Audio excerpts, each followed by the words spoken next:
ಮಣ್ಣಿನ ಮಗನು ಇವನು ಕೊಡುಗೈದಾನಿ, ಚಿನ್ನದ ಮಗನು ಇವನು ಅದ್ಭುತ ಜ್ಞಾನಿ. ಜನಸೇವೆಗೆಂದೇ ಹುಟ್ಟಿರುವ ದೇವರ ಕುಲವು, ಇವರ ನೆರಳೆ ಬಡವರಿಗೆ ನೂರಾನೆಯ ಬಲವು. ಈ ಮಣ್ಣಿಗೂ ಇವರ ಋಣವೈತೆ, ಪ್ರತಿ ಉಸಿರು ಇವರನ್ನೇ ನುಡಿದೈತೆ. ಜಯ ರತ್ನಾಕರ ಜಯ ರತ್ನಾಕರ ಜಯ ರತ್ನಾಕರ ಜಯತೋ, ಜಯ ರತ್ನಾಕರ ಜಯ ರತ್ನಾಕರ ಜಯ ರತ್ನಾಕರ ಜಯತೋ. ಮಣ್ಣಿನ ಮಗನು ಇವನು ಕೊಡುಗೈದಾನಿ, ಚಿನ್ನದ ಮಗನು ಇವನು ಅದ್ಭುತ ಜ್ಞಾನಿ. ಕಲಘಟಗಿ ಮತಕ್ಷೇತ್ರದ ಜನರು ನನಗೆ ರಾಜಕೀಯ ಮರುಜೀವನ ಕೊಟ್ಟಿರ್ತಕ್ಕಂಥವ್ರು. ನಾನು ಕಲಘಟಗಿಯಲ್ಲಿ ಇರ್ತೀನಿ, ಮುಂದೆ ಬರ್ತಕ್ಕಂಥ ದಿನಗಳಲ್ಲಿ ಇಲ್ಲೇ ಕಲಘಟಗಿನೇ ಸ್ಪರ್ಧೆ ಮಾಡ್ತೀನಿ ಅಂತ ಈ ಸಂದರ್ಭ ಕೂಡ ಹೇಳಿಕ್ಕೆ ಇಚ್ಛೆ ಬಯಸ್ತೇನೆ ಬಂಧುಗಳೇ.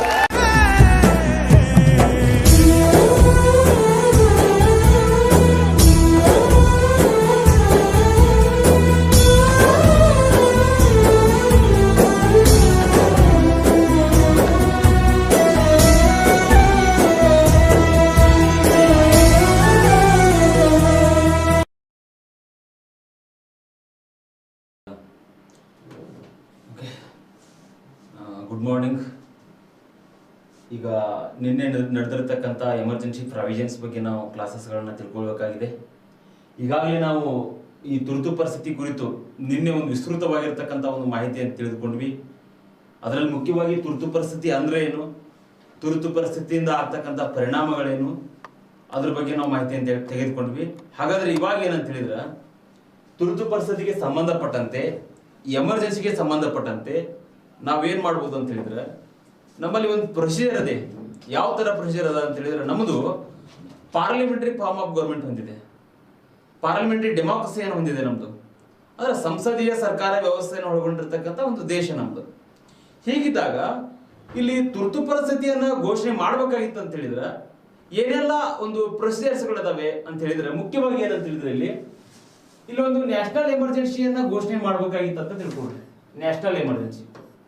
ನ್ಯಾಷನಲ್ ಎಮರ್ಜೆನ್ಸಿಯನ್ನ ಘೋಷಣೆ ಮಾಡುವಂತ ಸಂದರ್ಭದಲ್ಲಿ ನಮ್ಮಲ್ಲಿ ಮುಖ್ಯವಾಗಿ ಪಾರ್ಲಿಮೆಂಟಿನ ಒಂದು ಒಪ್ಪಿಗೆ ತಗೊಳ್ಬೇಕಾಗ್ತದ, ಪಾರ್ಲಿಮೆಂಟಿನ ಒಂದು ಒಪ್ಪಿಗೆ ಬೇಕಾಗ್ತದ ನಮ್ಗೆ.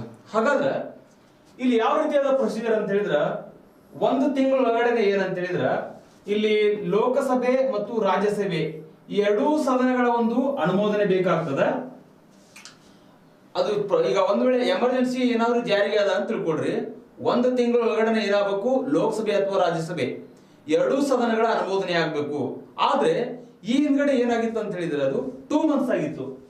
1978 44 ಅಮೆಂಡ್ಮೆಂಟ್ ಮಾಡೋದ್ರ ಮೂಲಕವಾಗಿ ಅದನ್ನ ಏನ್ ಮಾಡ್ಲಾಯ್ತು ಅಂತ ಹೇಳಿದ್ರೆ 1 month ಇಳಿಸಲಾಯ್ತು. ಮೊದಲು 2 months ಇತ್ತದು. 1978 ಅದನ್ನ 44 ಅಮೆಂಡ್ಮೆಂಟ್ ಮಾಡೋದ್ರ ಮೂಲಕವಾಗಿ ಮತ್ತೆ ಅದನ್ನ ಏನ್ ಮಾಡಿದ್ವಿ ನಾವು, 1 month ಇಳಿಸಿದ್ವಿ, 1 ತಿಂಗಳಿಗೆ ಅದನ್ನ ಇಳಿಸಿದ್ವಿ. ಹಾಗಾದ್ರೆ ಇಲ್ಲಿ ಮುಖ್ಯವಾಗಿ ಇನ್ನೊಂದು ಪಾಯಿಂಟ್ ನೆನಪು ಬರ್ತದ ನಮ್ಗೆ. ಏನ್ ಹೇಳ್ರಿ, ಇನ್ನೊಂದು ವಿಷಯ ನಾವು ತಿಳ್ಕೊಳ್ಬೇಕಾಗ್ತದೆ. ಏನಂತ ಹೇಳಿದ್ರೆ, ಸರ್ ಎಮರ್ಜೆನ್ಸಿ ಅಂತೂ 1 ತಿಂಗಳೊಳಗಡೆ ನಾವು ತಗೊಳ್ತೇವೆ ಪರ್ಮಿಷನ್ ಅನ್ನ, ಓಕೆ, ಸಂಸತ್ತಿನ ಅನುಮೋದನೆ ತಗೊಳ್ತೀವಿ. ಆದ್ರೆ ಆ ಟೈಮ್ದಲ್ಲಿ ಲೋಕಸಭೆನೇ ಇರಲಿಲ್ಲ, ಆ ಟೈಮ್ದಲ್ಲಿ ಲೋಕಸಭೆನೇ ವಿಸರ್ಜನೆ ಆಗಿತ್ತು ಅಂತ ಹೇಳಿದ್ರೆ ಏನ್ ಮಾಡ್ಬೋದು ಸರ್? ಅದರಲ್ಲಿ ಏನ್ ನಮ್ಮ ಕಾನ್ಸ್ಟಿಟ್ಯೂಷನ್ ಅಲ್ಲಿ ಏನೆಲ್ಲ ಅದಕ್ಕೆ ಸಂಬಂಧಪಟ್ಟಂತೆ ಪರಿಹಾರಗಳದಾವ ಅಂತ ಹೇಳಿದ್ರೆ, ಇಲ್ಲಿ ನೋಡ್ರಿ, ಅವಾಗ ಏನಾದ್ರು ಲೋಕಸಭೆ ವಿಸರ್ಜನೆ ಆಗಿತ್ತು ಅಂತ ತಿಳ್ಕೊಡ್ರಿ, ಹೊಸದಾಗಿ ಅಸ್ತಿತ್ವಕ್ಕೆ ಬಂದಿರತಕ್ಕಂತ ಲೋಕಸಭೆಯ ಮೊದಲ ಸೆಷನ್ ಆರಂಭವಾಗಿ 30 ದಿನಗಳವರೆಗೆ ಏನಿರುತ್ತೆ ಅಂತ ಹೇಳಿದ್ರೆ ಈ ಎಮರ್ಜೆನ್ಸಿ ಅಂತಕ್ಕಂಥದ್ದು ಇರ್ತದ. ಹೊಸದಾಗಿ ಲೋಕಸಭೆ ವಿಸರ್ಜನೆ ಆದ ನಂತರ ಹೊಸದಾಗಿ ಬಂದಿರತಕ್ಕಂತ ಒಂದು ಲೋಕಸಭೆ, ಅಸ್ತಿತ್ವಕ್ಕೆ ಬಂದಿರತಕ್ಕಂತ ಲೋಕಸಭೆಯ 30 ದಿನಗಳವರೆಗೆ ಅದೇನಿರುತ್ತೆ ಜಾರಿಯಲ್ಲಿ ಇರ್ತದೆ ಎಮರ್ಜೆನ್ಸಿ. ಆದ್ರೆ ಒಂದೇ ಒಂದು ಕಂಡೀಷನ್ ಏನಂತ ಹೇಳಿದ್ರೆ, ಅಲ್ಲಿ ರಾಜ್ಯಸಭೆಯ ಅನುಮೋದನೆ ತೆಗೆದುಕೊಂಡಿರ್ಬೇಕು. ಯಾಕೆ ಹೇಳ್ರಿ, ಇಲ್ಲಿ ರಾಜ್ಯಸಭೆ ಲೋಕಸಭೆ ವಿಸರ್ಜನೆ ಆಗ್ತದ, ರಾಜ್ಯಸಭೆ ಆಗೋದಿಲ್ಲ. ನೀವು ಒಂದ್ ವೇಳೆ ರಾಜ್ಯಸಭೆ ಪರ್ಮಿಷನ್ ತಗೊಳ್ಳಿಕ್ಕೆ ಬೇಕು, ನೀವು ತಗೊಳ್ಳಿಲ್ಲ ಅಂತ ಹೇಳಿದ್ರ ಅನುಮೋದನೆ ಅಂತೇಳಿ ಅನ್ಸೋದಿಲ್ಲ ಅದು. ಆ ಉದ್ದೇಶಕ್ಕೋಸ್ಕರ ಲೋಕಸಭೆ ವಿಸರ್ಜನೆ ಆದ್ರೂ ಸಹಿತ ಇಲ್ಲಿ ನೀವೇನ್ ಮಾಡ್ಬೇಕು, ರಾಜ್ಯಸಭೆಯ ಅನುಮೋದನೆ ಕಡ್ಡಾಯವಾಗಿ ತೆಗೆದುಕೊಳ್ಳಲೇಬೇಕು.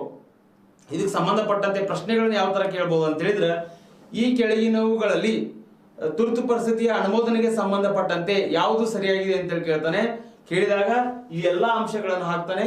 ಈ ನೀವು ಸರಿಯಾಗಿ ಅಥೆಂಟಿಕ್ ಇವುಗಳನ್ನ ಸರಿಯಾಗಿ ಓದಿದ್ರೆ ಅವುಗಳನ್ನ ನೀವೇನ್ ಮಾಡ್ಬೋದು, ಗುರುತಿಸಬಹುದು. ಹಾಗಾದ್ರೆ ಇದು ಪ್ರೊಸೀಜರ್ ಗೊತ್ತಾಯ್ತು ನಿಮ್ಗೆ. ಇನ್ನು ಎರಡನೇದು ಏನಂದ್ರ, ಈ ತುರ್ತು ಪರಿಸ್ಥಿತಿಯನ್ನ ನಾವು ಪಾರ್ಲಿಮೆಂಟ್ ನಿಂದ ಅನುಮೋದನೆ ತೆಗೆದುಕೊಂಡ ನಂತರ ಅದೇನಾಗುತ್ತೆ, 6 ಮಂತ್ ವರೆಗೂ ಮುಂದುವರಿತದ. 6 ತಿಂಗಳವರೆಗೂ ಸಹಿತ ಏನಿರುತ್ತೆ, ತುರ್ತು ಪರಿಸ್ಥಿತಿ ಮುಂದುವರಿತದ. ಈ ಹಿಂದ್ಗಡೆ ಎಲ್ಲ ಹೆಂಗಿತ್ತು, ತುರ್ತು ಪರಿಸ್ಥಿತಿ 6 ತಿಂಗಳ 3 ತಿಂಗಳ ಹಿಂಗಿರ್ಲಿಲ್ಲ. 1 ವರ್ಷ 2 ವರ್ಷ ತಮ್ಮ ಮನಸ್ಸಿಗೆ ಹೆಂಗ್ ಬರುತ್ತಲ್ಲ ಹಂಗೆ ತುರ್ತು ಪರಿಸ್ಥಿತಿಯನ್ನು ದುರುಪಯೋಗ ಪಡಿಸ್ಕೊಳ್ತಾ ಇದ್ರು. ಆ ಉದ್ದೇಶಕ್ಕೋಸ್ಕರ ಅಂದ್ರೆ ಒಂದು ರೀತಿ ಏನ್ ಹೇಳ್ಬೋದು, ನಾವು ಅದನ್ನ ಸರ್ವಾಧಿಕಾರತ್ವ ಆಗ್ತಾ ಇತ್ತು ಅವಾಗ. ಆ ರೀತಿ ಇದ್ದಾಗ ಏನ್ ಮಾಡಿದ್ವಿ ಅಂತ ಹೇಳಿದ್ರೆ, ನಾವು ಕಾನ್ಸ್ಟಿಟ್ಯೂಷನ್ ನಲ್ಲಿ 1978 44 ಅಮೆಂಡ್ಮೆಂಟ್ ಮಾಡಿದ್ವಿ. ಆ 44 ಅಮೆಂಡ್ಮೆಂಟ್ ಮಾಡೋದ್ರ ಮೂಲಕವಾಗಿ ತುರ್ತು ಪರಿಸ್ಥಿತಿಯನ್ನ 6 ತಿಂಗಳವರೆಗೂ ಘೋಷಿಸಬಹುದು. ಮತ್ತೆ 6 ತಿಂಗಳು ಆದ ನಂತರ ನಾವೇನ್ ಮಾಡ್ಬೇಕು, ಮತ್ತೆ ಏನ್ ಮಾಡ್ಬೇಕಂತ ಹೇಳಿದ್ರೆ ಅನುಮೋದನೆಯನ್ನು ತೆಗೆದುಕೊಂಡು, ಸಂಸತ್ತಿನ ಅನುಮೋದನೆ ತೆಗೆದುಕೊಂಡು ಮತ್ತೆ 6 ಮಂತ್ ವರೆಗೂ ಎಕ್ಸ್ಟೆಂಡ್ ಮಾಡಬಹುದು. ಹಾಗಾದ್ರೆ ಇಲ್ಲಿ ಇನ್ನೊಂದು ಪ್ರೊಸೀಜರ್ ಅದ. ಇದಕ್ಕೆ ಸಂಬಂಧಪಟ್ಟಂತೆ, ಈ ಒಂದು ತುರ್ತು ಪರಿಸ್ಥಿತಿಗೆ ಸಂಬಂಧಪಟ್ಟಂತೆ ಸಂಸತ್ತಿನ ಒಪ್ಪಿಗೆ ಅಂತ ಹೇಳಿದೆ. ಹಾಗಾದ್ರೆ ಇಲ್ಲಿ ಯಾವ ರೀತಿ ಒಪ್ಪಿಗೆ ಆಗ್ಬೇಕಂತ ಹೇಳಿದ್ರೆ, ಇಲ್ಲಿ ವಿಶೇಷ ಬಹುಮತ ಬೇಕಾಗ್ತದ ಪಾರ್ಲಿಮೆಂಟಿನ. ಇಲ್ಲಿ ಲೋಕಸಭೆ, ಓಕೆ, ರಾಜ್ಯಸಭೆಯ ಒಂದು ವಿಶೇಷವಾಗಿರ್ತಕ್ಕಂಥ ಅಂದ್ರೆ ಸ್ಪೆಷಲ್ ಮೆಜಾರಿಟಿ ಅಂತ ಹೇಳಿ ಕರಿತೇವೆ ನಾವು. ಸ್ಪೆಷಲ್ ಮೆಜಾರಿಟಿ ಬೇಕಾಗತ್ತ. ಸ್ಪೆಷಲ್ ಮೆಜಾರಿಟಿ ಅಂತ ಹೇಳಿದ್ರೆ ಏನ್ರಿ, ಇಲ್ಲಿ ಒಂದು ಸರಳ ಬಹುಮತ ಬೇಕ್ರಿ. ಇಲ್ಲಿ ಸರಳ ಬಹುಮತ ಪ್ಲಸ್ ಇನ್ನೊಂದು ಏನಂದ್ರ 2/3 ಜನ ಹಾಜರಿರಬೇಕು. 2/3 ಜನ ಏನ್ ಮಾಡ್ಬೇಕು, ಆ ಒಪ್ಪಿಗೆಗೆ, ತುರ್ತು ಪರಿಸ್ಥಿತಿಗೆ, ಅದ್ರ ನ್ಯಾಷನಲ್ ಎಮರ್ಜೆನ್ಸಿಗೆ ಅಲ್ಲಿರ್ತಕ್ಕಂಥ ಸದನದಲ್ಲಿರ್ತಕ್ಕಂಥ ಸದಸ್ಯರು ಏನ್ ಮಾಡ್ಬೇಕು, ಬೆಂಬಲವನ್ನು ಕೊಡ್ಬೇಕು, ಬಹುಮತವನ್ನು ಕೊಡ್ಬೇಕು. ಅವಾಗ ಏನಾಗುತ್ತೆ, 6 ಮಂತ್ ವರೆಗೂ ಎಕ್ಸ್ಟೆಂಡ್ ಮಾಡಬಹುದು. ಸರಳ ಅಂತ ಹೇಳಿದ್ರೆ 50% ಜನ ಏನಿರಬೇಕು, ಹಾಜರಿರಬೇಕು. ಎಲ್ಲಿ, ಆ ಒಂದು ಸಂಸತ್ನಲ್ಲಿ 50% ಜನ ಹಾಜರಿರಬೇಕು. ಜೊತೆಗೆ ಆ 6 ಮಂತ್ ವರೆಗೂ ಎಕ್ಸ್ಟೆಂಡ್ ಗೆ ಸಂಬಂಧಪಟ್ಟಂತೆ ಸಂಸತ್ನಲ್ಲಿ, ಪಾರ್ಲಿಮೆಂಟ್ ನಲ್ಲಿ 2/3 ಜನ ಏನ್ ಮಾಡಬೇಕು, ಒಪ್ಪಿಗೆ ಏನ್ ಕೊಡ್ಬೇಕು. ಈ ರೀತಿ ಒಪ್ಪಿಗೆ ಕೊಟ್ರೆ ಅದೇನಾಗುತ್ತೆ, ಎಕ್ಸ್ಟೆಂಡ್ ಆಗ್ತಾ ಹೋಗ್ತದ. ಯಾವುದು, ಎಮರ್ಜೆನ್ಸಿ ಅಂತಕ್ಕಂಥದ್ದು. ಹಾಗಾದ್ರೆ ಈ ಕಾನ್ಸೆಪ್ಟ್ ನಿಮ್ಗೆ ಅರ್ಥ ಆಗಿದೆ ಅಂತೇಳಿ ಭಾವಿಸ್ತೇನೆ ನಾನು. ಇಲ್ಲೇನ್ರಿ ನೀವು ಅರ್ಥ ಮಾಡ್ಕೊಂಡಿದ್ದು, ಪಾರ್ಲಿಮೆಂಟ್ ಅಂದ್ರೆ ಇಲ್ಲಿ ನೋಡ್ರಿ, ಈ ತುರ್ತು ಪರಿಸ್ಥಿತಿಗೆ ಸಂಬಂಧಪಟ್ಟಂತೆ ಸಂಸತ್ತಿನ ಒಪ್ಪಿಗೆ ಯಾವ ರೀತಿ ಆಗ್ಬೇಕು, ಅದರ ಅವಧಿ ಎಲ್ಲಿವರೆಗೂ ಇರುತ್ತಂತ ಪ್ರಶ್ನೆ ಕೇಳ್ಬೋದು ನಿಮ್ಗೆ. ತುರ್ತು ಪರಿಸ್ಥಿತಿಗೆ ಸಂಬಂಧಪಟ್ಟಂತೆ ಅದರ ಕಾಲಾವಧಿ ಏನಂತ ಹೇಳಿದ್ರೆ 6 ಮಂತ್ ಇರ್ತದ. ಮತ್ತೆ ನೀವು ಏನಾದ್ರೂ ಮುಂದುವರಿಸಬೇಕಾಗಿತ್ತು ಅಂತ ಹೇಳಿದ್ರೆ ಮತ್ತೆ ಸಂಸತ್ತಿನ ಒಂದು ವಿಶೇಷ ಬಹುಮತ ತೆಗೆದುಕೊಳ್ಬೇಕಾಗ್ತದ. ಮತ್ತೆ ನೀವು 6 ಮಂತ್ ವರೆಗೂ ಎಕ್ಸ್ಟೆಂಡ್ ಮಾಡ್ಬೇಕಾಗ್ತದ. ಅದ್ರ ಜೊತೆಗೆ ಲೋಕಸಭೆ ಏನಾದ್ರೂ ವಿಸರ್ಜನೆ ಆಗಿತ್ತು ಅಂತ ತಿಳ್ಕೊಳ್ರಿ, ಹೊಸದಾಗಿ ಅಸ್ತಿತ್ವಕ್ಕೆ ಬರುವವರೆಗೆ ಲೋಕಸಭೆ 30 ದಿನಗಳವರೆಗೆ ಏನಿರುತ್ತೆ ಅಂತ ಹೇಳಿದ್ರೆ ಜಾರಿಯಲ್ಲಿ ಇರ್ತದೆ, ಎಮರ್ಜೆನ್ಸಿ. ಆದ್ರೆ ಇಲ್ಲೇನಾಗಿರ್ಬೇಕು, ರಾಜ್ಯಸಭೆಯ ಅನುಮೋದನೆ ಕಡ್ಡಾಯವಾಗಿ ತೆಗೆದುಕೊಂಡಿರ್ಬೇಕು. ಇಷ್ಟೆಲ್ಲ ಏನಂತ ಹೇಳಿದ್ರೆ ಸಂಸತ್ತಿನ ಒಪ್ಪಿಗೆ ಮತ್ತು ಅದರ ಅವಧಿಗೆ ಸಂಬಂಧಪಟ್ಟಿರ್ತಕ್ಕಂಥ ವಿಷಯ. ಇವಾಗ ಇನ್ನು ಮುಖ್ಯವಾಗಿ ಏನಂತ ಹೇಳಿದ್ರೆ, ತುರ್ತು ಪರಿಸ್ಥಿತಿಯ ಅನುಮೋದನೆ ಅಂತ ಗೊತ್ತಾಯ್ತು.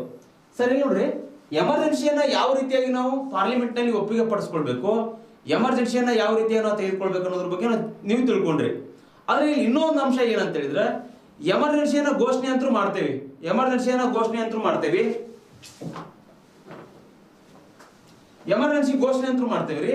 ಎಮರ್ಜೆನ್ಸಿ ಘೋಷಣೆ ಮಾಡಿ, ಆದ್ರೆ ಅದನ್ನ ಹಿಂದಕ್ಕೆ ತೆಗೆದುಕೊಳ್ಳೋದು ಹೆಂಗ? ಎಮರ್ಜೆನ್ಸಿ ಘೋಷಣೆ ಮಾಡಿದ ಮೇಲೆ ಅದನ್ನ ಹಿಂದಕ್ಕೆ ತೆಗೆದುಕೊಳ್ಬಹುದಲ್ಲ. ಯಾವ ರೀತಿ ತೆಗೆದುಕೊಳ್ಬೇಕಂತ ಹೇಳಿದ್ರೆ, ಅದಕ್ಕೂ ಕೂಡ ನಮ್ಮ ಸಂವಿಧಾನದಲ್ಲಿ ಅವಕಾಶ ನೀಡಲಾಗಿದೆ. ಯಾವ ರೀತಿಯಾದ ಪ್ರೊಸೀಜರ್ ಅಂತ ಹೇಳಿದ್ರೆ, ಇಲ್ಲಿ ನೋಡ್ರಿ, ಇಲ್ಲಿ ಹಿಂದಕ್ಕೆ ತೆಗೆದುಕೊಳ್ಳೋಕೆ ಸಂಬಂಧಪಟ್ಟಂತೆ ಮುಖ್ಯವಾಗಿ ಏನ್ ಮಾಡಬೇಕು, ರಾಷ್ಟ್ರಪತಿಗೆ ನಮ್ಮಲ್ಲಿ ಏನ್ ಮಾಡಿದ್ದೇವೆ, ನಾವು ಅತಿ ಹೆಚ್ಚು ಪವರ್ ಅನ್ನು ಕೊಟ್ಟಿದ್ದೇವೆ. ರಾಷ್ಟ್ರಪತಿಗೆ ಪವರ್ ಅನ್ನು ಕೊಟ್ಟಿದ್ದೇವೆ. ಯಾವ ರೀತಿ ಪವರ್ ಅದ, ಇಲ್ಲಿ ಒಪ್ಪಿಗೆಗೆ ಸಂಬಂಧಪಟ್ಟಂತೆ, ಎಮರ್ಜೆನ್ಸಿಯ ಒಂದು ಒಪ್ಪಿಗೆಗೆ ಸಂಬಂಧಪಟ್ಟಂತೆ ಏನಾಗಬೇಕ್ರಿ, ಇಲ್ಲಿ ಪಾರ್ಲಿಮೆಂಟಿನ ಏನಾಗಿರ್ಬೇಕು, ಸರಳ ಬಹುಮತ ಬೇಕಾಗ್ತದ, ಅದರ ವಿಶೇಷ ಬಹುಮತ ಬೇಕು, ಪ್ಲಸ್ 2/3 ಜನ ಬೆಂಬಲವನ್ನು ಕೊಡಬೇಕು. ಎಲ್ಲಿ ಅಂತ ಹೇಳಿದ್ರೆ ಎಮರ್ಜೆನ್ಸಿ ಒಪ್ಪಿಗೆಗೆ ಸಂಬಂಧಪಟ್ಟಂತೆ. ಆದ್ರೆ ಇಲ್ಲಿ ಈ ಒಂದು ಎಮರ್ಜೆನ್ಸಿಯನ್ನ ಹಿಂದಕ್ಕೆ ತೆಗೆದುಕೊಳ್ಳುವಂತ ಸಿಚುವೇಶನ್ ಬಂತಂತ ಹೇಳಿದ್ರೆ ರಾಷ್ಟ್ರಪತಿ ಪವರ್ ಅದ. ಆ ರಾಷ್ಟ್ರಪತಿ ಏನಂತ ಹೇಳಿದ್ರೆ ಸಂಸತ್ತಿನ ಅನುಮೋದನೆ ಇಲ್ಲದೇನೆ, ಸಂಸತ್ತಿನ ಪರ್ಮಿಷನ್ ಇಲ್ಲದೆ ಏನ್ ಮಾಡ್ಬೋದು, ಯಾವಾಗ ಬೇಕಿದ್ರೂ ಸಹಿತ ಏನಂತ ಹೇಳಿದ್ರೆ ಈ ಎಮರ್ಜೆನ್ಸಿಯನ್ನ ಹಿಂದಕ್ಕೆ ತೆಗೆದುಕೊಳ್ಬಹುದು. ಎಮರ್ಜೆನ್ಸಿಯನ್ನ ಹಿಂದಕ್ಕೆ ತೆಗೆದುಕೊಳ್ಬಹುದು. ಸಂಸತ್ತಿನ ಒಪ್ಪಿಗೆ ಯಾವಾಗ ಬೇಕು, ಒಪ್ಪಿಗೆ ಯಾವಾಗ ಬೇಕಂತ ಹೇಳಿದ್ರೆ ಆ ಒಂದು ಎಮರ್ಜೆನ್ಸಿಯನ್ನ ಅವಧಿಯನ್ನು ವಿಸ್ತರಣೆ ಮಾಡಲಿಕ್ಕೆ ಅದ್ರ ಒಪ್ಪಿಗೆ ಬೇಕಾಗುವಂತ ಸಂದರ್ಭದಲ್ಲಿ ಪಾರ್ಲಿಮೆಂಟಿನ ಒಪ್ಪಿಗೆ ಬೇಕಾಗ್ತದ. ಆದ್ರೆ ಹಿಂದಕ್ಕೆ ತೆಗೆದುಕೊಳ್ಳುವಲ್ಲಿ ಯಾವುದೇ ರೀತಿಯಾಗಿರ್ತಕ್ಕಂಥ ಒಪ್ಪಿಗೆ ಬೇಕಾಗಿಲ್ಲ. ಇಲ್ಲಿ ಪ್ರೆಸಿಡೆಂಟಿನ ಒಪ್ಪಿಗೆ ಇದ್ರೆ ಸಾಕು. ಅವನು ಯಾವುದೇ ರೀತಿಯಾಗಿ ಯಾವ ಲೋಕಸಭೆಯನ್ನು ಕೇಳುವ ಅವಶ್ಯಕತೆ ಇಲ್ಲ, ರಾಜ್ಯಸಭೆಯನ್ನು ಕೇಳುವ ಅವಶ್ಯಕತೆ ಇಲ್ಲ. ತನ್ನದೇ ಆಗಿರ್ತಕ್ಕಂಥ ಒಂದು ಅಧಿಕಾರದ ಆಧಾರದ ಮೇಲೆ ಏನ್ ಮಾಡ್ಬೋದು, ರಾಷ್ಟ್ರಪತಿಯವರು ಏನ್ ಮಾಡ್ಬೋದು ಅಂತ ಹೇಳಿದ್ರೆ ಈ ಒಂದು ತುರ್ತು ಪರಿಸ್ಥಿತಿಯನ್ನ ಹಿಂದಕ್ಕೆ ತೆಗೆದುಕೊಳ್ಬಹುದು, ಎಮರ್ಜೆನ್ಸಿಯನ್ನ ಹಿಂದಕ್ಕೆ ತೆಗೆದುಕೊಳ್ಬಹುದು. ಹಾಗಾದ್ರೆ ಇಲ್ಲಿ ಇನ್ನೂ ಒಂದು ಅಂಶ ನೆನಪು ಬರ್ತದ. ಇಲ್ಲಿ ಇನ್ನೊಂದು ಏನಂದ್ರ ಇದು ಒಳ್ಳೆಯದಾಗ್ತದ, ರಾಷ್ಟ್ರಪತಿಗೆ ಇರ್ತಕ್ಕಂಥ ಪವರ್ ಯಾವಾಗ ಬೇಕಾಗಿದ್ರು ಆ ರಾಷ್ಟ್ರಪತಿ ಏನ್ ಮಾಡ್ಬೋದು, ಹಿಂದಕ್ಕೆ ತೆಗೆದುಕೊಳ್ಬಹುದು. ಇಲ್ಲಿ ಇನ್ನೂ ಒಂದು ಪವರ್ ಏನಂತ ಹೇಳಿದ್ರೆ ಇಲ್ಲಿ 1978 44 ಅಮೆಂಡ್ಮೆಂಟ್ ಮಾಡ್ತಾರೆ. 1978 44 ಅಮೆಂಡ್ಮೆಂಟ್ ಮಾಡ್ತಾರೆ. ಈ 44 ಅಮೆಂಡ್ಮೆಂಟ್ ನಲ್ಲಿ ಏನಾಗುತ್ತೆ ಒಂದ್ ಅರ್ಥ ಮಾಡ್ಕೊಳ್ರಿ. ಇಲ್ಲೊಂದು ನಿಮ್ಗೆ ಇನ್ನೊಂದು ಪಾಯಿಂಟ್ ಹೇಳ್ತೇನೆ ನಿಮ್ಗೆ ನಾನು. 42 ಅಮೆಂಡ್ಮೆಂಟ್ 1976 ಏನದಲ್ಲ, ಇದೊಂದು 44 ಅಮೆಂಡ್ಮೆಂಟ್ 1978. ನೀವು ಈ ಅಮೆಂಡ್ಮೆಂಟ್ ಗಳಲ್ಲಿ ಏನ್ ಓದ್ಲಿಲ್ಲ ಅಂದ್ರೂ ಪರವಾಗಿಲ್ಲ, ಬಟ್ ಇವೆರಡನ್ನ ಬಿಡಬಾರ್ದು. ನೀವು ಇವೆರಡನ್ನ ಬಿಡಬಾರ್ದು. ಯಾಕೆ ಹೇಳ್ರಿ, ಈ 42 ಅಮೆಂಡ್ಮೆಂಟ್ 1976 ನಲ್ಲಿ ಏನಾಯ್ತಲ್ಲ ಅದನ್ನ ಮಿನಿ ಒಂದು ಕಾನ್ಸ್ಟಿಟ್ಯೂಷನ್ ಅಂತ ಹೇಳಿ ಕರೀತಾರೆ. ಅಂದ್ರೆ ಅಷ್ಟೊಂದು ಅಮೆಂಡ್ಮೆಂಟ್ಸ್ ಗಳನ್ನ ಮಾಡ್ತೇವೆ ಅದರಲ್ಲಿ ನಾವು. ಓಕೆ, ಯಾಕಂತ ಹೇಳಿದ್ರೆ ಜಾತ್ಯತೀತ, ಸಮಗ್ರತೆ ಈ ಮುಂತಾದ ಅಂಶಗಳನ್ನ ಸೇರಿಸ್ತೇವೆ ಅಲ್ಲಿ ನಾವು 42 ಅಮೆಂಡ್ಮೆಂಟ್ ಮಾಡೋದ್ರ ಮೂಲಕವಾಗಿ. ಇಲ್ಲೇನಾಗುತ್ತೆ 1978 ನಲ್ಲಿ ಏನಾಗುತ್ತೆ, ಈ ಎಮರ್ಜೆನ್ಸಿಗೆ ಸಂಬಂಧಪಟ್ಟಂತೆ ಜನತಾ ಸರ್ಕಾರ ಏನ್ ಮಾಡುತ್ತೆ, ಹಲವಾರು ವಿಷಯಗಳನ್ನು ಇದರಲ್ಲಿ ಯಾಡ್ ಮಾಡ್ತಕ್ಕಂಥ ಕೆಲಸ ಮಾಡ್ತದ. ನಾನು ನಿಮ್ಗೆ ಹೇಳಿಕೊಟ್ಟಿದ್ದೇನೆ, ಆಲ್ರೆಡಿ ಹೇಳಿಕೊಟ್ಟಿದ್ದೇನೆ. ಏನಂತ, ಇಲ್ಲಿ ಫಾರ್ ಎಕ್ಸಾಂಪಲ್ ಲೋಕಸಭೆ ಮತ್ತೆ ವಿಧಾನಸಭೆಗಳ ಅಧಿಕಾರಾವಧಿಯನ್ನ 6 years ಇದ್ದಿದ್ದನ್ನ 5 years ಮಾಡ್ತಾರೆ. ಓಕೆ, ಆಮೇಲೆ ಪ್ರಿವೆಂಟಿವ್ ಡಿಡಕ್ಷನ್ ಬಗ್ಗೆ ಮಾತಾಡ್ತದ, ಜೊತೆಗೆ ಆಸ್ತಿಯ ಹಕ್ಕನ್ನ ರಿಮೂವ್ ಮಾಡ್ಲಾಗ್ತದ. ಇಂತಹ ಕೆಲವೊಂದಿಷ್ಟು ಅಂಶಗಳು ಏನದಾವಲ್ಲ ಅವು ಇಂಪಾರ್ಟೆಂಟ್ ಆಗ್ತವೆ, ಪರೀಕ್ಷೆ ದೃಷ್ಟಿಯಿಂದ ವೆರಿ ಇಂಪಾರ್ಟೆಂಟ್ ಆಗ್ತವೆ. ಅದಕ್ಕೆ ನೀವು ಏನ್ ಮಾಡ್ಬೇಕು, 42 ಅಮೆಂಡ್ಮೆಂಟ್ 44 ಅಮೆಂಡ್ಮೆಂಟ್ ಇವೆರಡನ್ನು ನೋಡ್ಕೊಳ್ಳೇಬೇಕು. ನೀವು ಇವೆರಡನ್ನು ನೋಡ್ಕೊಳ್ಳೇಬೇಕು. ಓಕೆ, ಅದು ಬಿಡ್ಲಿ ಹೋಗ್ಲಿ. ಈಗ ಏನಂತ ಹೇಳಿದ್ರ ಅದನ್ನ ಬಿಡ್ರಿ ಹೋಗ್ಲಿ. ಇಲ್ಲಿ ತುರ್ತು ಪರಿಸ್ಥಿತಿ ಹಿಂದಕ್ಕೆ ತೆಗೆದುಕೊಳ್ಳುವುದಕ್ಕೆ ಸಂಬಂಧಪಟ್ಟಂತೆ ರಾಷ್ಟ್ರಪತಿಗೆ ಏನದ ಪವರ್ ಅದ, ಯಾವುದೇ ರೀತಿ ಪಾರ್ಲಿಮೆಂಟ್ ನ ಅನುಮೋದನೆ ಇಲ್ಲದೆ ಹಿಂದಕ್ಕೆ ತೆಗೆದುಕೊಳ್ಬಹುದು. ಇನ್ನೂ ಒಂದ್ ಏನ್ ನಮ್ಮಲ್ಲಿ ಅವಕಾಶ ಇದೆ ಅಂತ ಹೇಳಿದ್ರ 1978 44 ಅಮೆಂಡ್ಮೆಂಟ್ ಮಾಡ್ತಾರೆ. ಅಲ್ಲಿ ಏನಂತ ಹೇಳಿದ್ರ ಲೋಕಸಭೆಯಲ್ಲಿ ಇರ್ತಕ್ಕಂತ 1/10 ರಷ್ಟು ಜನ ಏನ್ ಮಾಡ್ಬೇಕು, ಆ 1/10 ರಷ್ಟು ಸದಸ್ಯರು ಏನ್ ಮಾಡ್ಬೇಕಂತ ಹೇಳಿದ್ರ ಇಲ್ಲಿ ಸ್ಪೀಕರ್ಗೆ, ಆ ಲೋಕಸಭೆ ಸ್ಪೀಕರ್ಗೆ ಏನ್ ಮಾಡ್ಬೇಕು, ಲಿಖಿತವಾಗಿ ನೋಟಿಸ್ ನೀಡಬೇಕು. ಅಧಿವೇಶನದಲ್ಲಿ ಇರ್ತಕ್ಕಂಥ ಸಂದರ್ಭದಲ್ಲಿ ಲೋಕಸಭೆಯ 1/10 ರಷ್ಟು ಸದಸ್ಯರು ಆ ಸ್ಪೀಕರ್ ಏನ್ ಮಾಡ್ಬೇಕು, ಲಿಖಿತವಾಗಿ ಒಂದು ನೋಟಿಸ್ ಅನ್ನು ಕೊಡಬೇಕು ಅಧಿವೇಶನದಲ್ಲಿ ಇರುವಂತ ಸಂದರ್ಭದಲ್ಲಿ. ಅಥವಾ ಇನ್ನೊಂದು ಆಪ್ಷನ್ಸ್ ಅದ ಅವ್ರಿಗೆ, ಏನ್ ಹೇಳ್ರಿ, ಅಧಿವೇಶನದಲ್ಲಿ ಇಲ್ಲದೆ ಇದ್ದಾಗ ರಾಷ್ಟ್ರಪತಿಗಳಿಗೆ ಏನ್ ಮಾಡ್ಬೇಕು, ಈ ಒಂದು ಲೋಕಸಭೆಯ ಸದಸ್ಯರು ಒಂದು ನೋಟಿಸ್ ಅನ್ನು ನೀಡಿದ್ರೆ ರಾಷ್ಟ್ರಪತಿಗಳು ಏನ್ ಮಾಡ್ತಾರೆ, ಆ ಒಂದು ತುರ್ತು ಪರಿಸ್ಥಿತಿಯನ್ನ ವಾಪಸ್ ಪಡೆಯುವುದಕ್ಕೆ ಸಂಬಂಧಪಟ್ಟಂತೆ 14 ದಿನಗಳ ಒಳಗಾಗಿ ಏನ್ ಮಾಡ್ತಾರೆ ರಾಷ್ಟ್ರಪತಿಯವರು ಒಂದು ವಿಶೇಷವಾಗಿರ್ತಕ್ಕಂಥ ಅಧಿವೇಶನವನ್ನು ಕರೀತಾರೆ. ಆ ವಿಶೇಷವಾಗಿರ್ತಕ್ಕಂಥ ಅಧಿವೇಶನದಲ್ಲಿ ಎಲ್ಲರೂ ಒಪ್ಪಿಗೆಯನ್ನು ಸೂಚಿಸಿದ್ರೆ ತುರ್ತು ಪರಿಸ್ಥಿತಿಯನ್ನ ವಾಪಸ್ ತೆಗೆದುಕೊಳ್ಳಬಹುದು. ತುರ್ತು ಪರಿಸ್ಥಿತಿ ರದ್ದತಿಗೆ ಸಂಬಂಧಪಟ್ಟಿರ್ತಕ್ಕಂಥ ವಿಷಯ ಇದು. ಇಷ್ಟು ಮ್ಯಾಟರ್ ಆಗ್ತದ. ಇದು ಅಂಶ ಕ್ಲಿಯರ್ ಆಯ್ತು ಅಂತ ಹೇಳಿ ಭಾವಿಸ್ತೇನೆ ನಾನು. ಎರಡನ್ನೂ ಅರ್ಥ ಮಾಡ್ಕೊಳ್ಬೇಕಾಗ್ತದ. ರಾಷ್ಟ್ರಪತಿನೂ ನೇರವಾಗಿ ಹಿಂದಕ್ಕೆ ತೆಗೆದುಕೊಳ್ಬಹುದು. ಇನ್ನೊಂದು ಪ್ರೊಸೀಜರ್ ಅದ, ಏನಂತ ಹೇಳಿದ್ರ ಲೋಕಸಭೆಯ 1/10 ರಷ್ಟು ಜನ ಏನದಾರಲ್ಲ ಅವ್ರು ಲೋಕಸಭೆಯ ಸ್ಪೀಕರ್ ಏನ್ ಮಾಡ್ಬೇಕು, ಲಿಖಿತವಾಗಿ ಒಂದು ನೋಟಿಸ್ ಅನ್ನು ಕೊಡ್ಬೇಕು ಅಧಿವೇಶನದಲ್ಲಿ ಇರ್ತಕ್ಕಂಥ ಸಂದರ್ಭದಲ್ಲಿ. ಇನ್ನೂ ಒಂದೇನು ಆಪ್ಷನ್ಸ್ ಅದ, ರಾಷ್ಟ್ರಪತಿಗಳಿಗೆ ಲಿಖಿತವಾಗಿ ಒಂದು ನೋಟಿಸ್ ಅನ್ನು ಕೊಡ್ಬೇಕು. ರಾಷ್ಟ್ರಪತಿಗಳು ಏನ್ ಮಾಡ್ತಾರೆ ಅಂತ ಹೇಳಿದ್ರೆ 14 ದಿನಗಳ ಒಳಗಾಗಿ ಅವ್ರಿಗೆ ಒಂದು ವಿಶೇಷವಾಗಿರ್ತಕ್ಕಂಥ ಒಂದು ಅಧಿವೇಶನವನ್ನು ಕರೀತಾರೆ. ಅದರಲ್ಲಿ ಏನಾದ್ರು ಒಪ್ಪಿಗೆ ಆದ್ರೆ ತುರ್ತು ಪರಿಸ್ಥಿತಿಯನ್ನ ಹಿಂದಕ್ಕೆ ತೆಗೆದುಕೊಳ್ಳಬಹುದು. ಇಷ್ಟು ಮಾಹಿತಿ ಅರ್ಥ ಆಗಿದೆ ಅಂತ ನಾನು ಭಾವಿಸ್ತೇನೆ. ಹಾಗಾದ್ರೆ ಇವಾಗ ನಾನು ಮುಂದೆ ಹೋಗ್ತಾ ಇದ್ದೇನೆ.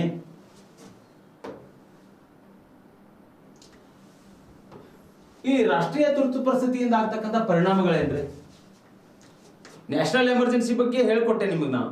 ಎಮರ್ಜೆನ್ಸಿಯನ್ನು ಯಾವಾಗ ಘೋಷಣೆ ಮಾಡ್ತಾರೆ? ಯುದ್ಧ, ಬಾಹ್ಯ ಆಕ್ರಮಣ, ಓಕೆ, ಸಶಸ್ತ್ರ ದಂಗೆ, ಆರ್ಮ್ಡ್ ರೆಬಲಿಯನ್, ಇಂತಹ ಸಿಚುವೇಶನ್ ನಲ್ಲಿ ನಾವೇನ್ ಮಾಡ್ತೇವೆ? 3 ರೀತಿಯಾಗಿರ್ತಕ್ಕಂಥ ಸಿಚುವೇಶನ್ ನಲ್ಲಿ ರಾಷ್ಟ್ರೀಯ ತುರ್ತು ಪರಿಸ್ಥಿತಿಯನ್ನು ಘೋಷಣೆ ಮಾಡ್ತೇವೆ ಅಂತ ಹೇಳಿದ್ನಿ. ಅದಕ್ಕೆ ಸಂಬಂಧಪಟ್ಟಂತೆ ಸಂಸತ್ತಿನ ಒಪ್ಪಿಗೆ ಬಗ್ಗೆ ನಾ ಹೇಳ್ಕೊಟ್ಟೆ ನಿಮ್ಗೆ. ಆದ ರಾಷ್ಟ್ರೀಯ ತುರ್ತು ಪರಿಸ್ಥಿತಿ ಅಂತಕ್ಕಂಥದ್ದು ಎಷ್ಟು ಕಾಲಾವಧಿವರೆಗೆ ಇರ್ತದ ಅನ್ನೋದ್ರ ಬಗ್ಗೆ ಹೇಳ್ಕೊಟ್ಟೆ. ಇನ್ ನೆಕ್ಸ್ಟ್ ಏನಂದ್ರೆ, ರಾಷ್ಟ್ರೀಯ ತುರ್ತು ಪರಿಸ್ಥಿತಿಯನ್ನ ಯಾವ ರೀತಿಯಾಗಿ ಹಿಂದಕ್ಕೆ ತೆಗೆದುಕೊಳ್ಬಹುದು, ಇಲ್ಲಿ ಯಾರಿಗೆ ಪರ್ಮಿಷನ್ ಅದ, ಯಾರಿಗೆ ಇಲ್ಲಿ ಪವರ್ ಅದ ಅಂತಕ್ಕಂಥದ್ದನ್ನ ಹೇಳ್ಕೊಟ್ಟೆ. ಇನ್ನು 3ನೇದೇನು ಅಂಶ ನಮಗೆ ಇಂಪಾರ್ಟೆಂಟ್ ಆಗ್ತದ ಅಂತ ಹೇಳಿದ್ರೆ, ಒಂದು ವೇಳೆ ರಾಷ್ಟ್ರೀಯ ತುರ್ತು ಪರಿಸ್ಥಿತಿ ಜಾರಿಗೆ ಅದ ಅಂತ ತಿಳ್ಕೊಡ್ರಿ.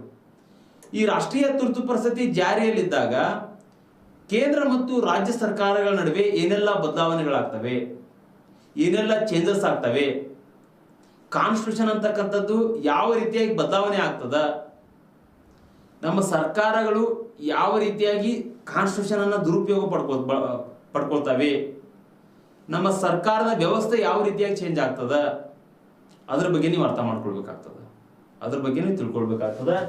ಈ ತುರ್ತು ಪರಿಸ್ಥಿತಿಯ ಸಂಬಂಧದ ಬಗ್ಗೆ ನಾವು ಹೇಳೋದಾದ್ರೆ, ಇಲ್ಲಿ ನಾವು 3 ಅಂಶಗಳನ್ನ ತಿಳ್ಕೊಳ್ಬೇಕು.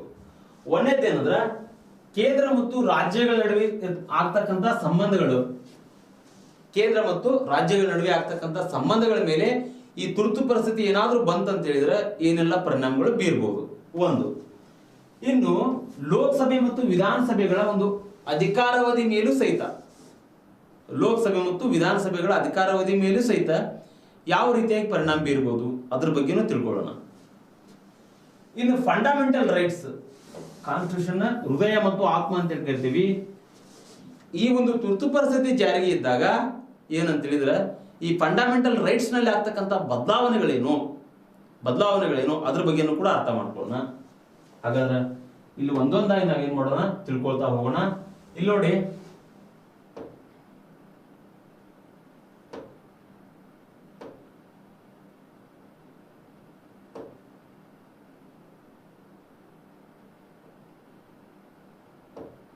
ಓಕೆ, ಇಲ್ಲಿ ಮುಖ್ಯವಾಗಿ ಏನಂತ ಹೇಳಿದ್ರೆ, ತುರ್ತು ಪರಿಸ್ಥಿತಿ ಸಂದರ್ಭದಲ್ಲಿ ಸೆಂಟ್ರಲ್ ಮತ್ತು ಅಂದ್ರೆ ಇಲ್ಲಿ ಏನಾಗುತ್ತೆ, ಕೇಂದ್ರ ಮತ್ತು ರಾಜ್ಯಗಳ ನಡುವೆ ಇರತಕ್ಕಂಥ ಸಂಬಂಧದ ಬಗ್ಗೆ ಅರ್ಥ ಮಾಡ್ಕೊಳ್ಳೋದಾದ್ರೆ ನಾವು ಇಲ್ಲಿ ಮುಖ್ಯವಾಗಿ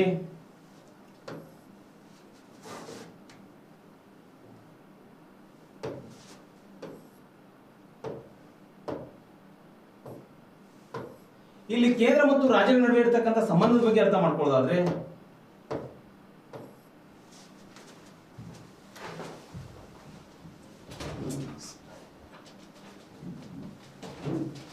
ಇಲ್ಲಿ ಕೇಂದ್ರ ಮತ್ತು ರಾಜ್ಯಗಳ ನಡುವೆ ಏನೆಲ್ಲ ಸಂಬಂಧಗಳಾಗ್ತಾವ ಅಂತ ಹೇಳಿದ್ರೆ, ಇಲ್ಲಿ ಮುಖ್ಯವಾಗಿ ಏನಂತ ಹೇಳಿದ್ರೆ, ಸೆಂಟ್ರಲ್ ಗೌರ್ಮೆಂಟ್ ಅತಿ ಹೆಚ್ಚು ಪವರ್ ಅನ್ನು ಪಡ್ಕೊಳ್ತದ.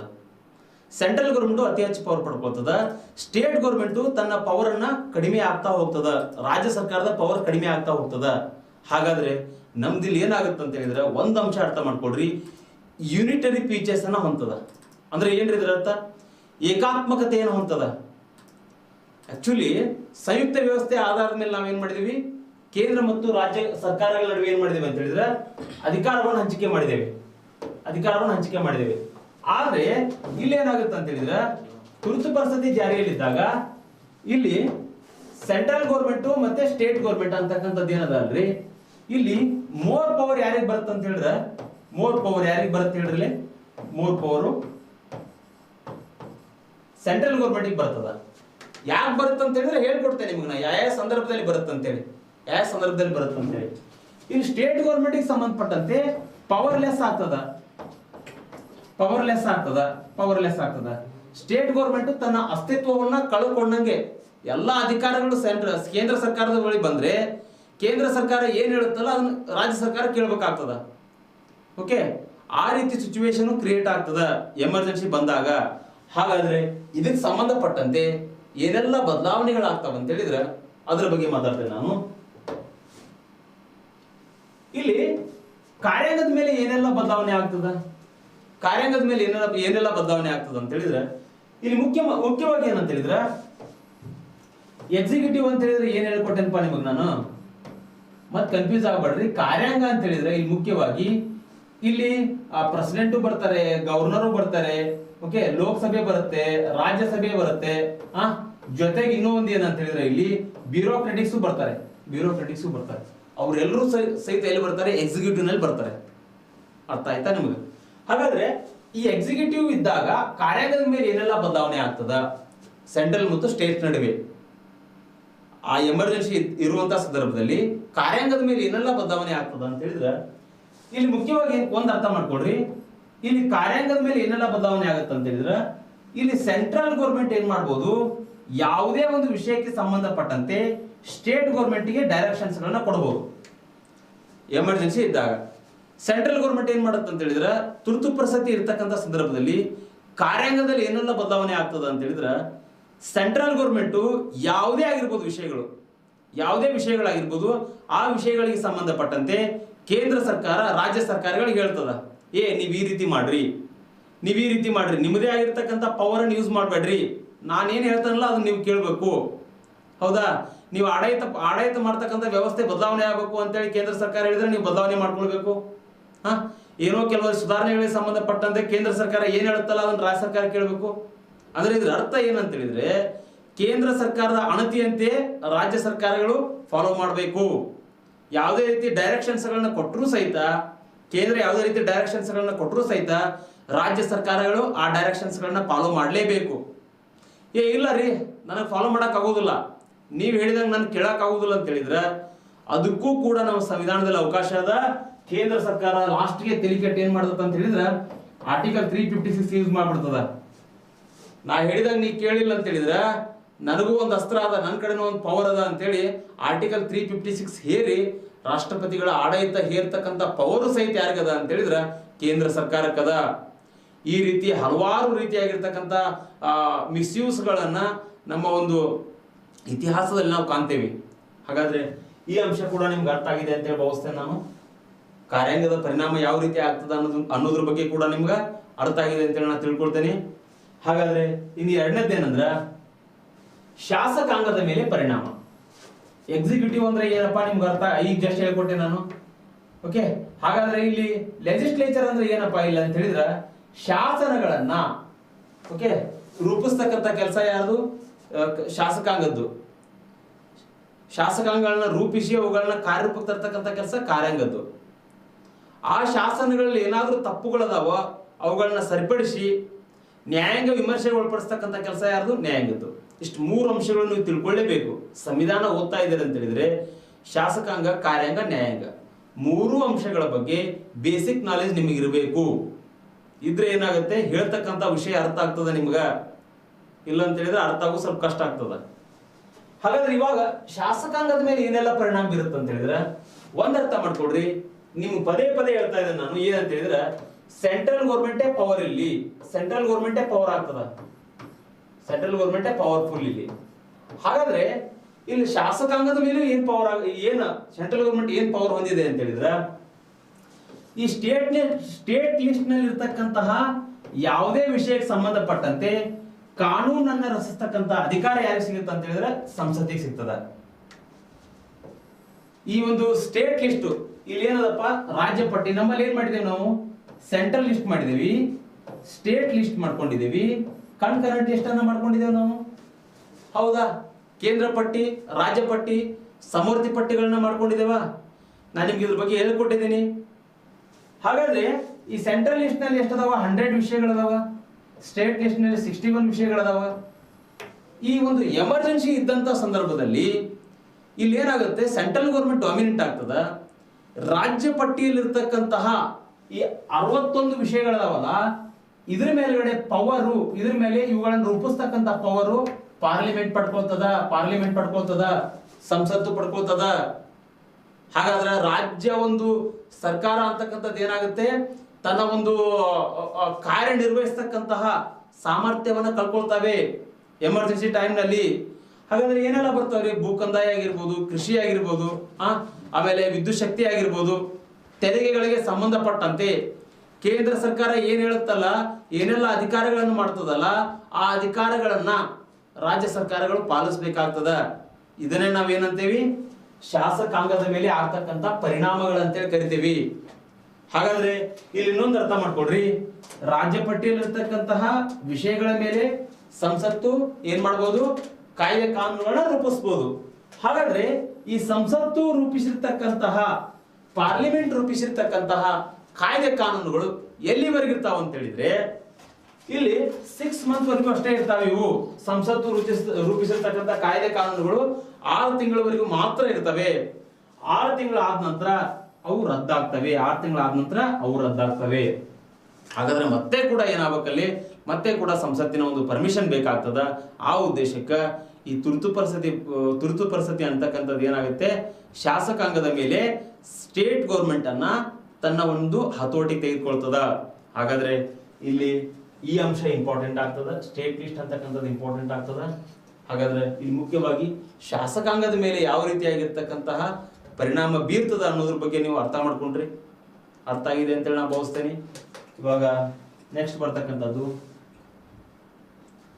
ಹಣಕಾಸು ವಿಷಯದ ಮೇಲೆ ಏನೆಲ್ಲ ಪರಿಣಾಮ ಆಗ್ತದ ರೀ. ಹಣಕಾಸು ವಿಷಯದ ಮೇಲೆ ಫೈನಾನ್ಸಿಗೆ ಸಂಬಂಧಪಟ್ಟಂತೆ ಯಾರು ಆಲ್ರೆಡಿ ಹೇಳ್ಕೊಟ್ಟೆ, ಫೈನಾನ್ಸಿಗೆ ಸಂಬಂಧಪಟ್ಟಂತೆ ಇಲ್ಲಿ ನಮ್ಮ ಕಾನ್ಸ್ಟಿಟ್ಯೂಷನ್ ಅಲ್ಲಿ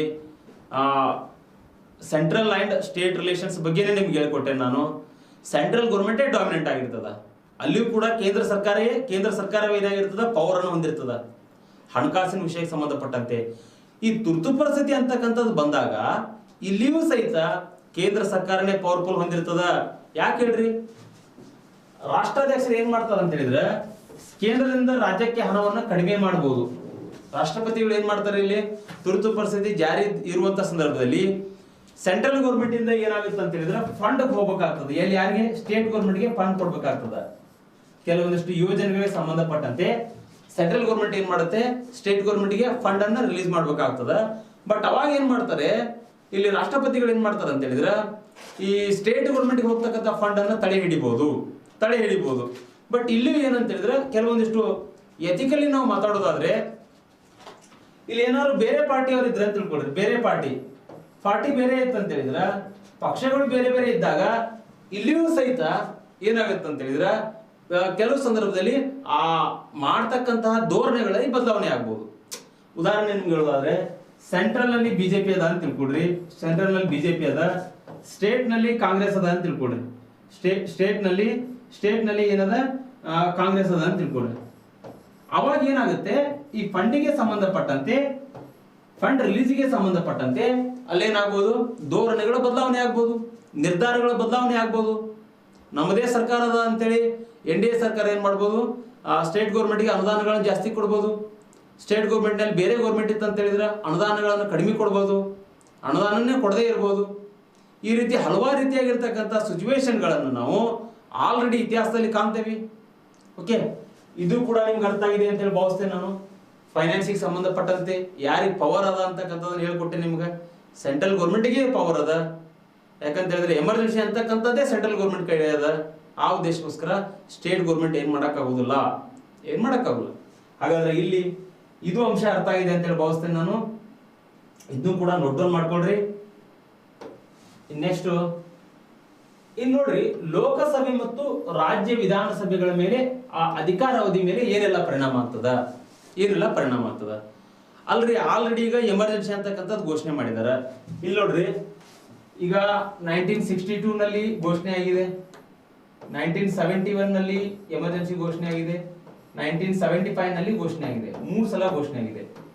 ಈ ಘೋಷಣೆ ಆಗಿರ್ತಕ್ಕಂಥ ಸಂದರ್ಭದಲ್ಲಿ ಎಮರ್ಜೆನ್ಸಿ ಅಂತಕ್ಕಂಥದ್ದು ಜಾರಿಯಲ್ಲಿರ್ತಕ್ಕಂಥ ಸಂದರ್ಭದಲ್ಲಿ ಅವಾಗ ಏನಿರುತ್ತೆ, ನಮ್ಮಲ್ಲಿ ಲೋಕಸಭೆ ಇರ್ತದ, ಜನತಾ ಸಭೆ ಇರ್ತದ, ಜೊತೆಗೆ ವಿಧಾನಸಭೆ ಇರ್ತದ. ಇವೆರಡೂ ಇದ್ದಾಗ ಇವುಗಳ ಅಧಿಕಾರ ಏನಾಗಿರ್ತದ್ರಿ, ಅವಾಗ ಅಧಿಕಾರಾವಧಿ ಅಂತಕ್ಕಂಥದ್ದು ಇಂಪಾರ್ಟೆಂಟ್ ಆಗಿರ್ತದಲ್ಲ. ಅಧಿಕಾರಾವಧಿ ಮೇಲೆ ಏನೆಲ್ಲ ಪರಿಣಾಮ ಬೀರ್ತದ. ಹಾಗಾದ್ರೆ ಇಲ್ಲಿ ಅರ್ಥ ಮಾಡ್ಕೊಳ್ರಿ, ಲೋಕಸಭೆಯ ಅಧಿಕಾರಾವಧಿ ಸಂಸತ್ ಏನ್ ಮಾಡುತ್ತೆ ಅಂತ ಹೇಳಿದ್ರೆ ಕಾನೂನು ವಿಸ್ತರಣೆ ಮಾಡುವುದರ ಮೂಲಕವಾಗಿ ಲೋಕಸಭೆನೂ ಆಗಿರ್ಬೋದು, ರಾಜ್ಯ ವಿಧಾನಸಭೆಗಳ ಅಧಿಕಾರಾವಧಿನೂ ಆಗಿರ್ಬೋದು ಹೆಚ್ಚಿಸಬಹುದು.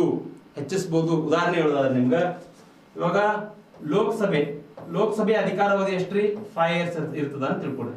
ಓಕೆ, ಒಂದ್ ವೇಳೆ ಈ ಎಮರ್ಜೆನ್ಸಿ ಅಂತಕ್ಕಂಥದ್ದು ಹೇರಿದ್ರೆ ಇಲ್ಲಿ ಏನಾಗುತ್ತೆ, ಇದನ್ನ ನಾವು 1 ವರ್ಷ ವಿಸ್ತರಣೆ ಮಾಡಬಹುದು.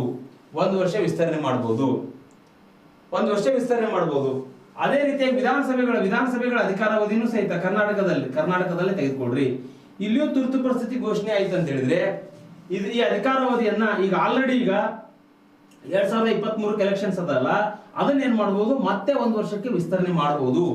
ಎಮರ್ಜೆನ್ಸಿ ಅಂತಕ್ಕಂಥ ಜಾರಿಗೆ ಬಂದ್ರೆ ಈ ರೀತಿಯಾಗಿರ್ತಕ್ಕಂಥ ವ್ಯವಸ್ಥೆಯನ್ನ ನಾವು ಇಲ್ಲಿ ಕಾಣ್ತೇವೆ. 1962 ನಲ್ಲಿ ಕಾಣ್ತೇವೆ, 71 ನಲ್ಲಿ ಕಾಣ್ತೇವೆ, 75 ನಲ್ಲಿ ಕಾಣ್ತೇವೆ. ಅವಾಗೆಲ್ಲ ಏನ್ ಮಾಡಿದ್ರು ಅಂತ ಹೇಳಿದ್ರೆ ಲೋಕಸಭೆ ಅಧಿಕಾರಾವಧಿಯನ್ನು ವಿಸ್ತರಣೆ ಮಾಡಿದ್ರು, ಜೊತೆಗೆ ರಾಜ್ಯ ವಿಧಾನಸಭೆಗಳ ಅಧಿಕಾರಾವಧಿಯನ್ನು ಸಹಿತ ವಿಸ್ತರಣೆ ಮಾಡಿದ್ರು. ಹಾಗಾದ್ರೆ ಈ ಕಾನ್ಸೆಪ್ಟ್ ಕೂಡ ನಿಮ್ಗೆ ಅರ್ಥ ಆಗಿದೆ ಅಂತೇಳಿ ನಾನು ಭಾವಿಸ್ತೇನೆ. ಓಕೆ, ಹಾಗಾದ್ರೆ ಇವಾಗ ಮುಂದೆ ಹೋಗ್ತಾ ಇದ್ದೇನೆ ನಾನು. ಇನ್ನೊಂದು ವೆರಿ ಇಂಪಾರ್ಟೆಂಟ್ ಆಗಿರ್ತಕ್ಕಂಥ ಪಾರ್ಟ್ ರೀ, ಈ ಒಂದು ವಿಷಯಕ್ಕೆ ಸಂಬಂಧಪಟ್ಟಂತೆ ಆರ್ಟಿಕಲ್ 32 ಏನ್ ಹೇಳುತ್ತೆ ಅಂತ ಹೇಳಿದ್ರೆ ಹಾರ್ಟ್ ಅಂಡ್ ಸೋಲ್ ಅಂತ ಹೇಳ್ತದ. ಹಾರ್ಟ್ ಅಂಡ್ ಸೋಲ್ ಯಾರು ಹೇಳಿದಾರೆ ಹಾರ್ಟ್ ಅಂಡ್ ಸೋಲ್ ಅಂತೇಳಿ? ಡಾಕ್ಟರ್ BR ಬಾಬಾ ಸಾಹೇಬ್ ಅಂಬೇಡ್ಕರ್ ಅವರು. ಡಾಕ್ಟರ್ ಬಾಬಾ ಸಾಹೇಬ್ ಅಂಬೇಡ್ಕರ್ ಅವರು ಏನ್ ಹೇಳಿದ್ದಾರೆ? ಹಾರ್ಟ್ ಅಂಡ್ ಸೋಲ್ ಅಂತ ಹೇಳಿದ್ದಾರೆ. ಅದನ್ನ ಆರ್ಟಿಕಲ್ 32 ಅನ್ನ, ಇದನ್ನೇ ಹಾರ್ಟ್ ಅಂಡ್ ಸೋಲ್ ಅಂತ ಹೇಳಿದ್ರೆ ಒಬ್ಬ ಮನುಷ್ಯನಿಗೆ ಏನ್ರಿ, ಮನುಷ್ಯ ಮಾತಾಡ್ಬೇಕು, ಮನುಷ್ಯ ಬದುಕಬೇಕಾಗಿತ್ತು ಅಂತ ಹೇಳಿದ್ರೆ ಅವನಿಗೆ ಇರ್ತಕ್ಕಂಥ ಪವರ್ ಯಾವುದು? ಹಾರ್ಟೇ ನಿಂತು ಹೋಗ್ಬಿಟ್ರೆ ಮನುಷ್ಯ ಕಾರ್ಯನಿರ್ವಹಿಸ್ತಾನ? ಇಲ್ಲ ತಾನೆ. ಅದೇ ರೀತಿಯಾಗಿ ಈ ಎಮರ್ಜೆನ್ಸಿ ಅಂತಕ್ಕಂಥದ್ದು ಏನಾದ್ರೂ ಬಂತು, ಜಾರಿಗೆ ಆಯ್ತು ಅಂತ ಹೇಳಿದ್ರೆ ಹಾರ್ಟ್ ಅನ್ನ ಕಸ್ಕೊಂಡಂಗೆ. ಅಂದ್ರೆ ಏನ್ರಲ್ಲಿ ಆರ್ಟಿಕಲ್ 32 ಅಂತಕ್ಕಂಥದ್ದು ಅಂದ್ರೆ ಇಟ್ ಮೀನ್ಸ್ ಇಲ್ಲಿ ಮೂಲಭೂತ ಹಕ್ಕುಗಳು ಏನಿದಾವಲ್ಲ, ಫಂಡಮೆಂಟಲ್ ರೈಟ್ಸ್ ಏನಿದಾವಲ್ಲ, ಅವುಗಳು ತಮ್ಮ ಅಸ್ತಿತ್ವವನ್ನು ಕಳ್ಕೊಳ್ತಾವೆ, ತಮ್ಮ ಅಸ್ತಿತ್ವವನ್ನು ಸಂಪೂರ್ಣವಾಗಿ ಕಳ್ಕೊಳ್ತಾವೆ. ಅರ್ಥ ಮಾಡ್ಕೊಳ್ರಿ ಹೇಳ್ತಕ್ಕಂಥದ್ದನ್ನ. ಹಾಗಾದ್ರೆ ಇಲ್ಲಿಯೂ ಕೂಡ ಕೆಲವೊಂದಿಷ್ಟು ರಿಸ್ಟ್ರಿಕ್ಷನ್ಸ್ ಗಳದಾವೆ, ಅದ್ರ ಬಗ್ಗೆ ಕೂಡ ನಿಮ್ಗೆ ಹೇಳ್ಕೊಡ್ತಾನ. ಇಲ್ಲಿ ನೋಡ್ರಿ ಆರ್ಟಿಕಲ್ 358 ಏನ್ ಹೇಳುತ್ತೆ ಅಂತ ಹೇಳಿದ್ರೆ 19ನೇ ವಿಧಿಯೊಳಗಡೆ ಏನದಲ್ಲ, ಆ 19ನೇ ವಿಧಿಯೊಳಗೆ ಇರ್ತಕ್ಕಂತಹ ಫಂಡಮೆಂಟಲ್ ರೈಟ್ಸ್ ಗಳು ಏನದಾವಲ್ಲ ಅವು ರದ್ದಾಗ್ತವೆ. ಫಂಡಮೆಂಟಲ್ ರೈಟ್ಸ್ ಗಳು ರದ್ದಾಗ್ತವೆ. 19ನೇ ವಿಧಿಯಲ್ಲಿರ್ತಕ್ಕಂತಹ ಎಲ್ಲಾ ಮೂಲಭೂತ ಹಕ್ಕುಗಳು ಸಹಿತ ರದ್ದಾಗ್ತವೆ. ಅವುಗಳನ್ನ ಅಮಾನತಿನಲ್ಲಿ ಇಡಲಾಗ್ತದ.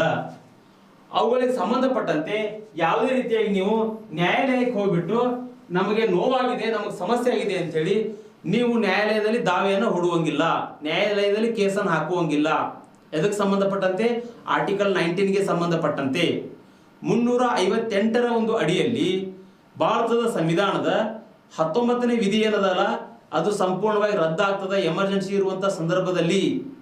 19ನೇ ವಿಧಿ ಅಡಿಯಲ್ಲಿ ಏನು 6 ಹಕ್ಕುಗಳು ಏನದಾವಲ್ಲ, 6 ಹಕ್ಕುಗಳಿಗೆ ಸಂಬಂಧಪಟ್ಟಂತೆ ನೀನು ಸುಪ್ರೀಂ ಕೋರ್ಟಿಗೆ ಹೋಗಿ ಅಥವಾ ಹೈಕೋರ್ಟಿಗೆ ಹೋಗಿ ನಿನಗೇನು ಆ ಹಕ್ಕುಗಳ ಉಲ್ಲಂಘನೆ ಆಗಿದೆಯಲ್ಲ ಆ ಹಕ್ಕುಗಳಿಗೆ ಸಂಬಂಧಪಟ್ಟಂತೆ ನೀನೇನ್ ಮಾಡುವಂಗಿಲ್ಲ, ದಾವೆಯನ್ನು ಹೂಡುವಂಗಿಲ್ಲ, ಕೇಸನ್ನು ಹೂಡುವಂಗಿಲ್ಲ. ಅವಾಗ ಸಂಪೂರ್ಣವಾಗಿರ್ತಕ್ಕಂಥ ಪವರನ್ನ ಸೆಂಟ್ರಲ್ ಗೌರ್ಮೆಂಟ್ ಪಡ್ಕೋತದ.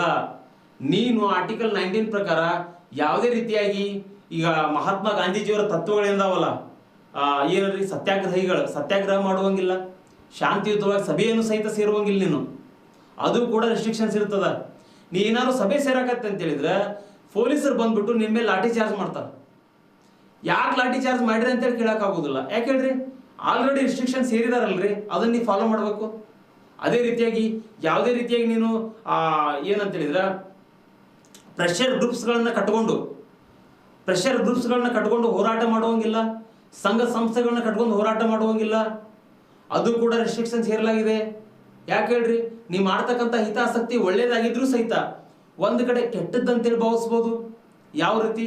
ನೀವೊಂದು ಸಂಘ ಸಂಸ್ಥೆಗಳನ್ನ ಏನಾದ್ರೂ ಸ್ಥಾಪನೆ ಮಾಡಿದೆ ಅಂತ ಹೇಳಿದ್ರೆ ಅದು ರಾಷ್ಟ್ರದ ಐಕ್ಯತೆಗೆ, ರಾಷ್ಟ್ರದ ಸಮಗ್ರತೆಗೆ, ರಾಷ್ಟ್ರದ ವೈವಿಧ್ಯತೆಗೆ ಧಕ್ಕೆ ತರಬಹುದು. ಅದರ ಆಧಾರದ ಮೇಲೆ ಏನ್ ಮಾಡ್ಬೋದು? ನಿನ್ನನ್ನು ಅರೆಸ್ಟ್ ಮಾಡ್ಬೋದಪ್ಪ. ಆರ್ಟಿಕಲ್ 19 ಅದೇ ಹೇಳುತ್ತೆ. ಅದೇ ರೀತಿಯಾಗಿ ಏನಂತ ಹೇಳಿದ್ರೆ ಇಲ್ಲಿ ಮುಖ್ಯವಾಗಿ ಇನ್ನೂ ಒಂದು ಏನಂತ ಹೇಳಿದ್ರೆ ನೀನು ಒಂದು ವೇಳೆ ಆಗಿನ ಸಂದರ್ಭದಲ್ಲಿ ಏನಾದ್ರು ವ್ಯಾಪಾರವನ್ನು ಮಾಡ್ತಾ ಇದ್ದಿ, ವ್ಯಾಪಾರ ವಹಿವಾಟುಗಳನ್ನ ಮಾಡ್ತಾ ಇದ್ದೆ ಅಂತ ಹೇಳಿದ್ರೆ ನಿನ್ನ ಮೇಲೂ ಸಹಿತ ಕ್ರಮವನ್ನು ಕೈಗೊಳ್ಬಹುದು ಸರ್ಕಾರ. ಯಾವುದೇ ರೀತಿ ವ್ಯಾಪಾರ ವಹಿವಾಟುಗಳನ್ನ ಮಾಡುವಂಗಿಲ್ಲ, ಏನು ಮಾಡುವಂಗಿಲ್ಲ. ಸರ್ಕಾರದ ನಿರ್ದೇಶನಗಳನ್ನ ಫಾಲೋ ಮಾಡ್ಬೇಕು ನೀನು. ಸರ್ಕಾರ ಏನಾದ್ರು ನಿರ್ದೇಶನಗಳನ್ನ ಕೊಡ್ತಪ್ಪ ನೀ ಮಾಡು ಅಂತ ಹೇಳಿದ್ರೆ ಮಾಡ್ಬೋದು. ಬಟ್ ಕಾನ್ಸ್ಟಿಟ್ಯೂಷನ್ ಪ್ರಕಾರ ಏನಾಗುತ್ತೆ? ಆರ್ಟಿಕಲ್ 19 ನಲ್ಲಿ ಇರ್ತಕ್ಕಂಥ 6 ಹಕ್ಕುಗಳು ಇರುವುದಿಲ್ಲ. ಇದ್ರ ಬಗ್ಗೆ ಪ್ರಶ್ನೆ ಕೇಳ್ತಾರೆ ನಿಮ್ಗೆ. ಇವೆರಡು ಕಾನ್ಸೆಪ್ಟ್ಗಳು ಇಂಪಾರ್ಟೆಂಟು. ಯಾಕೆ ಹೇಳ್ರಿ? ಎಕ್ಸೆಪ್ಷನ್ ಪಾರ್ಟ್ ಆ ಉದ್ದೇಶಕ್ಕೋಸ್ಕರ ಈ 358 359 ಎರಡು ಇಂಪಾರ್ಟೆಂಟ್ ಆಗ್ತದ. ಅರ್ಥ ಮಾಡ್ಕೊಳ್ರಿ. ಅರ್ಥ ಮಾಡ್ಕೊಳ್ರಿ.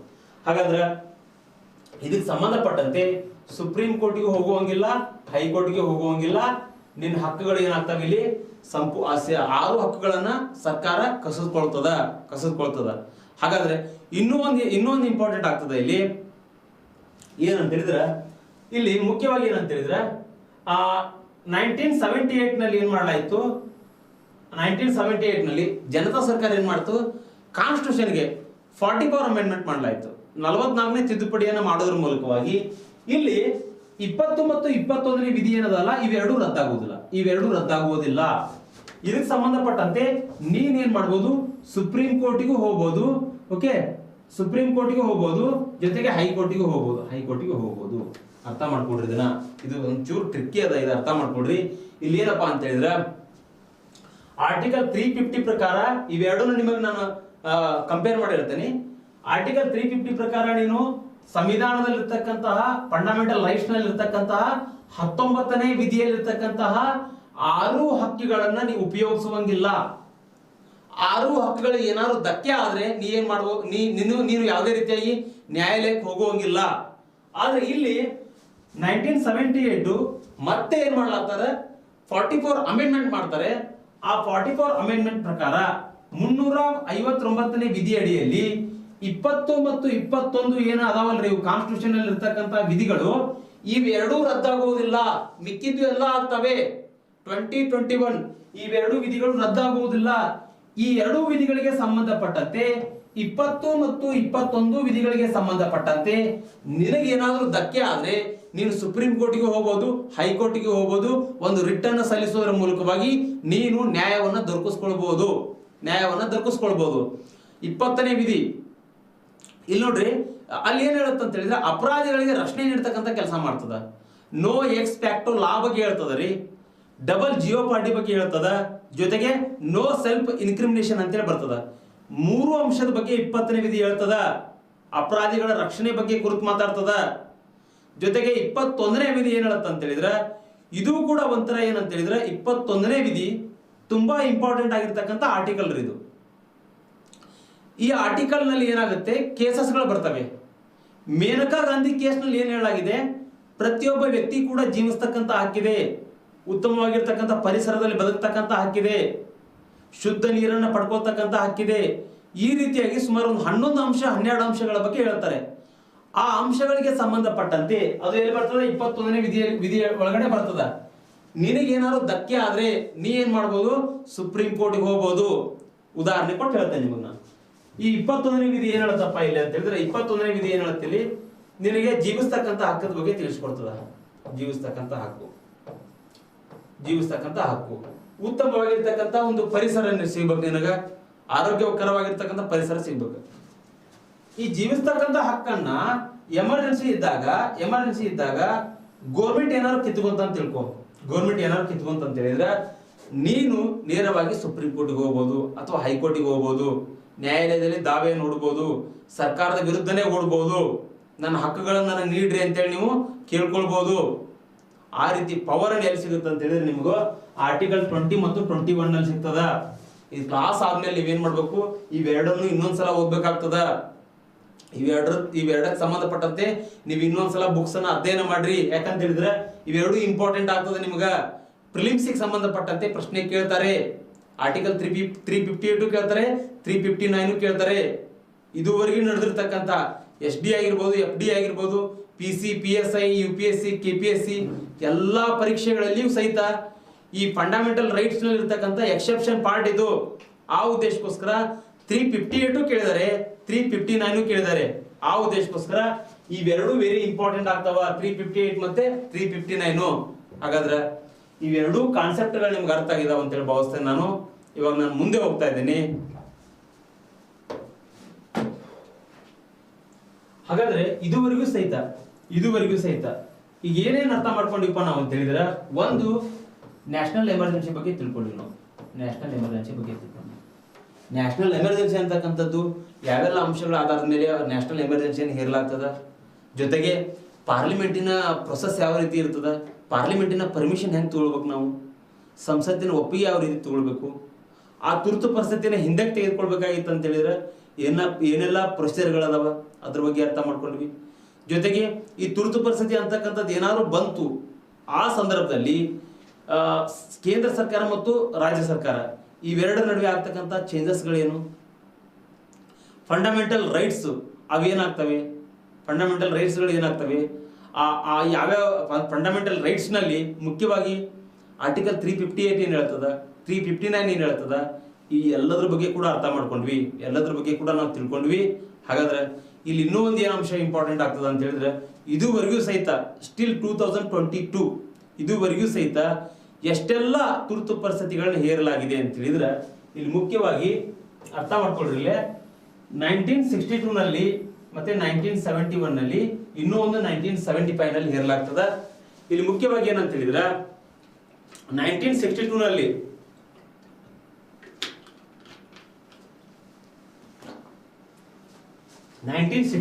ಏನಾಗುತ್ತೆ ಇದ್ರ ಬಗ್ಗೆ ನಿಮಗೆ ಮಾಹಿತಿ ಕೊಡ್ತೀನಿ ನಾನು. ಇಲ್ಲಿ ನೋಡಿ,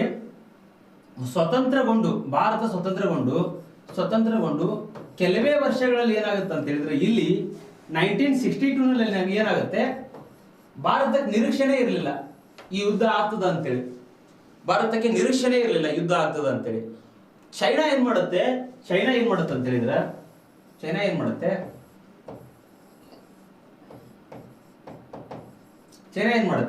ಇಂಡಿಯಾ ಮೇಲ್ಗಡೆ ದಾಳಿ ಮಾಡ್ತದ. ಹಾಗಾದ್ರೆ ಒಂದು ಅರ್ಥ ಮಾಡ್ಕೊಡ್ರಿ, ನೆಹರು ಅವರ ಒಂದು ತತ್ವ ಏನಾಗಿತ್ತು ಹೇಳ್ರಿ. ಇಲ್ಲಿ ಚೈನಾ ಆಕ್ಚುಲಿ ಬಾಯ್ ಅಂತೇಳಿ ಕರಿತಾ ಇದ್ವಿ ನಾವು. ಚೈನಾ ಮತ್ತು ಇಂಡಿಯಾ ಎರಡೂ ಕೂಡ ಆ ತರ ಅನ್ಯೋನ್ಯವಾಗಿರ್ತಕ್ಕಂಥ ಸಂಬಂಧ ಇತ್ತು. ಆಲ್ರೆಡಿ ನಾವೇನ್ ಮಾಡಿದ್ವಿ, ಒಂದು ಫಾರಿನ್ ಪಾಲಿಸಿಯನ್ನು ಘೋಷಣೆ ಮಾಡ್ಕೊಂಡಿದ್ವಿ ನಾವು. ನಮ್ಮದೇ ಆಗಿರ್ತಕ್ಕಂಥ ವಿದೇಶಾಂಗ ನೀತಿಯನ್ನ ನಾವು ಅಳವಡಿಸ್ಕೊಂಡಿದ್ವಿ. ಆ ವಿದೇಶಾಂಗ ನೀತಿಯಲ್ಲಿ ಏನ್ ಮಾಡಿದ್ವಿ ಅಂತ ಹೇಳಿದ್ರೆ ನಾವು ಮುಖ್ಯವಾಗಿ 1954 ನಲ್ಲಿ ಏನ್ ಮಾಡ್ಕೊಂಡಿದ್ವಿ, ನಾವು ಪಂಚಶೀಲ ಅಗ್ರಿಮೆಂಟ್ ಅನ್ನ ಮಾಡ್ಕೊಂಡಿದ್ವಿ. ಪಂಚಶೀಲ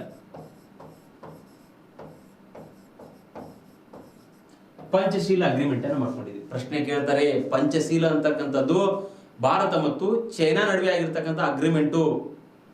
ಭಾರತದ ಒಂದು ಫಾರಿನ್ ಪಾಲಿಸಿಯಲ್ಲಿ ಬರ್ತದ, ನೆನ್ಪಿಟ್ಟುಕೊಡ್ರಿ. 1954ರಲ್ಲಿ ಪಂಚಶೀಲ ಮಾಡ್ಕೊಂಡಿದ್ವಿ. ಆ ಪಂಚಶೀಲ ಒಪ್ಪಂದದ ಪ್ರಕಾರ ನಾವು ಅಂದ್ರೆ ಚೈನಾ ಮತ್ತೆ ಭಾರತ ಎರಡೂ ಸಹಿತ ಅನ್ಯೋನ್ಯವಾಗಿರೋಣ, ನಮ್ಮ ಒಂದು ಸಾವರ್ನಿಟಿಯನ್ನ ಗೌರವಿಸೋಣ, ಯಾವುದೇ ಕಾರಣಕ್ಕೂ ಯುದ್ಧವನ್ನು ಮಾಡೋದು ಬೇಡ, ಪರಸ್ಪರ ಸ್ನೇಹಿತರಾಗಿರೋಣ ಅಂತೇಳಿ 5 ಅಂಶಗಳನ್ನ ನಾವೇನ್ ಮಾಡ್ಕೊಂಡಿದ್ವಿ, ಅವರೊಂದಿಗೆ ಒಪ್ಪಂದವನ್ನು ಮಾಡ್ಕೊಂಡಿದ್ವಿ ನಾವು. ಆದ್ರೆ ಚೈನಾ ಏನ್ ಮಾಡುತ್ತೆ, ಯಾವುದೇ ರೀತಿಯಾಗಿರ್ತಕ್ಕಂಥ ಗೌರವವನ್ನು ಕೊಡುವುದಿಲ್ಲ, ಪಂಚಶೀಲ ಗೌರವವನ್ನು ಕೊಡುವುದಿಲ್ಲ. 1962ರಲ್ಲಿ ಅವಾಗ ನೆಹರು ಅವರಿದ್ರು, ನೇರವಾಗಿ ಏನ್ ಮಾಡುತ್ತೆ ಅಂತ ಹೇಳಿದ್ರೆ ಚೈನಾ ಭಾರತದ ಮೇಲೆ ದಾಳಿ ಮಾಡ್ತದ. ದಾಳಿ ಮಾಡ್ಲಿಕ್ಕೆ ಹಲವಾರು ರೀತಿಯಾಗಿರ್ತಕ್ಕಂಥ ಕಾರಣ ಇರ್ಬೋದು. ಟಿಬೇಟ್ನಲ್ಲಿರ್ತಕ್ಕಂಥ ದಲೈ ಲಾಮ್ಗೆ ಭಾರತ ಆಶ್ರಯ ಸಹಿತ ಕೊಟ್ಟಿರ್ತದ. ಜೊತೆಗೆ ಇಲ್ಲಿ ಏನದ ಅಂತ ಹೇಳಿದ್ರೆ, ಇಲ್ಲಿ ಇದಕ್ಕೆ ಸಂಬಂಧಪಟ್ಟಂತೆ ಇಲ್ಲಿ ಅರುಣಾಚಲ್ ಪ್ರದೇಶ ಏನದಲ್ಲ, ಈ ಅರುಣಾಚಲ್ ಪ್ರದೇಶ ಈಶಾನ್ಯ ರಾಜ್ಯಗಳಲ್ಲಿ ದೊಡ್ಡದಾಗಿರ್ತಕ್ಕಂಥ ಪ್ರದೇಶ. ಇಲ್ಲಿ ಏನ್ ಮಾಡಿರುತ್ತೆ ಅಂತ ಹೇಳಿದ್ರೆ ಚೈನಾ ಆ ಪ್ರದೇಶವನ್ನು ಸಹಿತ ತಗೊಳ್ಬೇಕಂತೇಳಿ ತನ್ನದೇ ಆಗಿರ್ತಕ್ಕಂಥ ಹಿತಾಸಕ್ತಿಯನ್ನು ಹೊಂದಿದ. ಈ ಉದ್ದೇಶಕ್ಕೋಸ್ಕರನೇ ಏನಾಗುತ್ತೆ ಅಲ್ಲಿ ಅವಾಗ ದೋಕ್ಲಾಂ ಬಿಕ್ಕಟ್ಟನ್ನು ನೀವು ನೋಡಿರ್ಬೋದು. ಅವಾಗ ಆ ಬಿಕ್ಕಟ್ಟುಗಳು ಬರ್ಲಿಕ್ಕೆ ಕಾರಣ ಏನಂತ ಹೇಳಿದ್ರೆ, ಚೈನಾದ ಒಂದು ಉದ್ದೇಶ ಏನಂತ ಹೇಳಿದ್ರೆ, ಇಲ್ಲಿ ಅರುಣಾಚಲ್ ಪ್ರದೇಶದಲ್ಲಿ ಇರ್ತಕ್ಕಂತಹ ಈ ಒಂದು ರಾಜ್ಯವನ್ನ ಹೆಂಗಾದ್ರೂ ಮಾಡಿ ನಾನು ವಶಕ್ಕೆ ತೆಗೆದುಕೊಳ್ಬೇಕು ಅಂತೇಳಿ ಚೈನಾ ಏನ್ ಮಾಡ್ತದ, ತನ್ನದೇ ಆಗಿರ್ತಕ್ಕಂಥ ಒಂದು ನ್ಯಾಷನಲ್ ಇಂಟ್ರೆಸ್ಟ್ ಅನ್ನ ಏನ್ ಮಾಡಾಕತ್ತಿ ನಮ್ಮ ಮೇಲೆ ಹೇರಾಗ್ತೈತಿ. ಅದ್ರ ಜೊತೆಗೆ ಇನ್ನೂ ಒಂದು ಏನಂತ ಹೇಳಿದ್ರೆ, ಈ ಇಂಡಿಯಾ ಮತ್ತು ಚೈನಾಗೆ ಸಂಬಂಧಪಟ್ಟಂತೆ ಓಕೆ, ಇಲ್ಲಿ ಇನ್ನೊಂದು ಮ್ಯಾಕ್ ಮೋಹನ್ ರೇಖೆ ಏನು ಹೇರಲಾಗಿದೆ ನಾವು. ಮ್ಯಾಕ್ ಮೋಹನ್ ಇಂಡಿಯಾ ಮತ್ತು ಚೈನಾ ನಡುವೆ ಯಾವ ರೇಖೆ ಇದೆ, ಯಾವ ಗಡಿ ರೇಖೆ ಇದೆ, ಮ್ಯಾಕ್ ಮೋಹನ್ ಗಡಿ ರೇಖೆ ಇದೆ. ಕೇಳ್ತಾರೆ ಪರೀಕ್ಷೆಯಲ್ಲಿ, ಕೇಳಿದ್ದಾರೆ ಇದನ್ನ. ಮ್ಯಾಕ್ ಮೋಹನ್ ಗಡಿ ರೇಖೆಯನ್ನು ಎಳೆಯಲಾಗಿದೆ. ಆದ್ರೂ ಸಹಿತ ಗಡಿ ರೇಖೆಯನ್ನು ಎಳೆದ್ರೂ ಸಹಿತ ಚೈನಾ ಏನ್ ಮಾಡುತ್ತೆ, ಆಲ್ರೆಡಿ ಇಲ್ಲಿ ಬ್ರಹ್ಮಪುತ್ರ ನದಿ ಅದ. ಆ ಬ್ರಹ್ಮಪುತ್ರ ನದಿಯಲ್ಲಿ ಹಲವಾರು ರೀತಿಯಾಗಿರ್ತಕ್ಕಂಥ ನೀರನ್ನ ಸಂಗ್ರಹಣೆ ಮಾಡಿಕೊಂಡು ಚೈನಾ ಏನ್ ಮಾಡಾಕತ್ತಿ, ಆಲ್ರೆಡಿ ನೀವು ಗಮನಿಸಿರ್ಬೋದು, ಈಶಾನ್ಯ ರಾಜ್ಯಗಳ ಮೇಲೆ ಏನಾದ್ರು ಜಾಸ್ತಿ ಮಳೆಯಾಗಿ ಡ್ಯಾಮ್ ಏನಾದ್ರು ತುಂಬಂತ ಹೇಳಿದ್ರ ಆ ನೀರನ್ನ ಹರಿಬಿಡೋದ್ರ ಮೂಲಕವಾಗಿ ಅಲ್ಲಿ ಪ್ರವಾಹನ ಉಂಟು ಮಾಡ್ತಕ್ಕಂಥ ಕೆಲಸ ಚೈನಾ ಮಾಡ್ತಾ ಇದೆ. ಇದು ಕೂಡ ಒಂದು ರೀತಿಯಾಗಿ ಒಂದು ದೇಶ ಇನ್ನೊಂದು ದೇಶದ ಮೇಲೆ ಮಾಡ್ತಕ್ಕಂಥ ಶೋಷಣೆನೇ ಹೌದು. ಹಾಗಾದ್ರೆ ಇದಕ್ಕೆ ಸಂಬಂಧಪಟ್ಟಂತೆ ಇದುವರೆಗೂ ಸಹಿತ ಚೈನಾ ಮತ್ತು ಇಂಡಿಯಾಗೆ ಸಂಬಂಧಪಟ್ಟಂತೆ ಇದು ಇಂಟರ್ನ್ಯಾಷನಲ್ ರಿಲೇಷನ್ಸ್ ನಲ್ಲಿ ಬರ್ತದ, ಅಂತಾರಾಷ್ಟ್ರೀಯ ಸಂಬಂಧದಲ್ಲಿ ಬರ್ತದೆ. ಇದು ಯಾವುದೇ ರೀತಿಯಾಗಿರ್ತಕ್ಕಂಥ ಒಂದು ಸುಧಾರಣೆಗಳಾಗಿಲ್ಲ. ನಾವು ಭಾರತೀಯರು ಅಲ್ಲಿ ಸುಧಾರಣೆಗೋಸ್ಕರ ನಾವು ಅಲ್ಲಿ ಚೈನಾದ ಹತ್ರ ಹೋದ್ರೂ ಸಹಿತ ಚೈನಾ ಏನ್ ಮಾಡ್ತಾ ಇದೆ, ನಮಗೆ ಯಾವುದೇ ರೀತಿಯಾಗಿರ್ತಕ್ಕಂಥ ಪ್ರತಿಕ್ರಿಯೆಯನ್ನು ಕೊಡ್ತಾ ಇಲ್ಲ. ನೀವೇನ್ ಅರ್ಥ ಮಾಡ್ಕೊಳ್ಬೇಕು, ಇಲ್ಲಿ 1962 ನಲ್ಲಿ ಇಂಡಿಯಾ ಮತ್ತು ಚೈನಾ ನಡುವೆ ವಾರ್ ಆಗ್ತದ. ಹಾಗಾದ್ರೆ ಒಂದು ಪಾಯಿಂಟ್ ಏನಂತ ಹೇಳಿದ್ರೆ, ಇಲ್ಲಿ ಚೈನಾ ಮತ್ತು ಇಂಡಿಯಾ ನಡುವೆ ಇರ್ತಕ್ಕಂಥ ಒಂದು ಗಡಿರೇಖೆ ಯಾವುದು, ಮ್ಯಾಕ್ ಮೋಹನ್ ಗಡಿರೇಖೆ. ನೆನ್ಪಿಟ್ಕೊಡ್ರಿ, ಇಷ್ಟ ಅಂಶ ನೀವು ಇಂಪಾರ್ಟೆಂಟ್ ಆಗ್ತದ, ಇದನ್ನ ನೀವು ತಿಳ್ಕೊಳ್ಬೇಕು. ಇದನ್ನ ಒಂಚೂರು ನೋಟ್ ಡೌನ್ ಮಾಡ್ಕೊಳ್ರಿ. ಇದನ್ನ ಎರೇಸ್ ಮಾಡ್ತೇನೆ ನಾನು.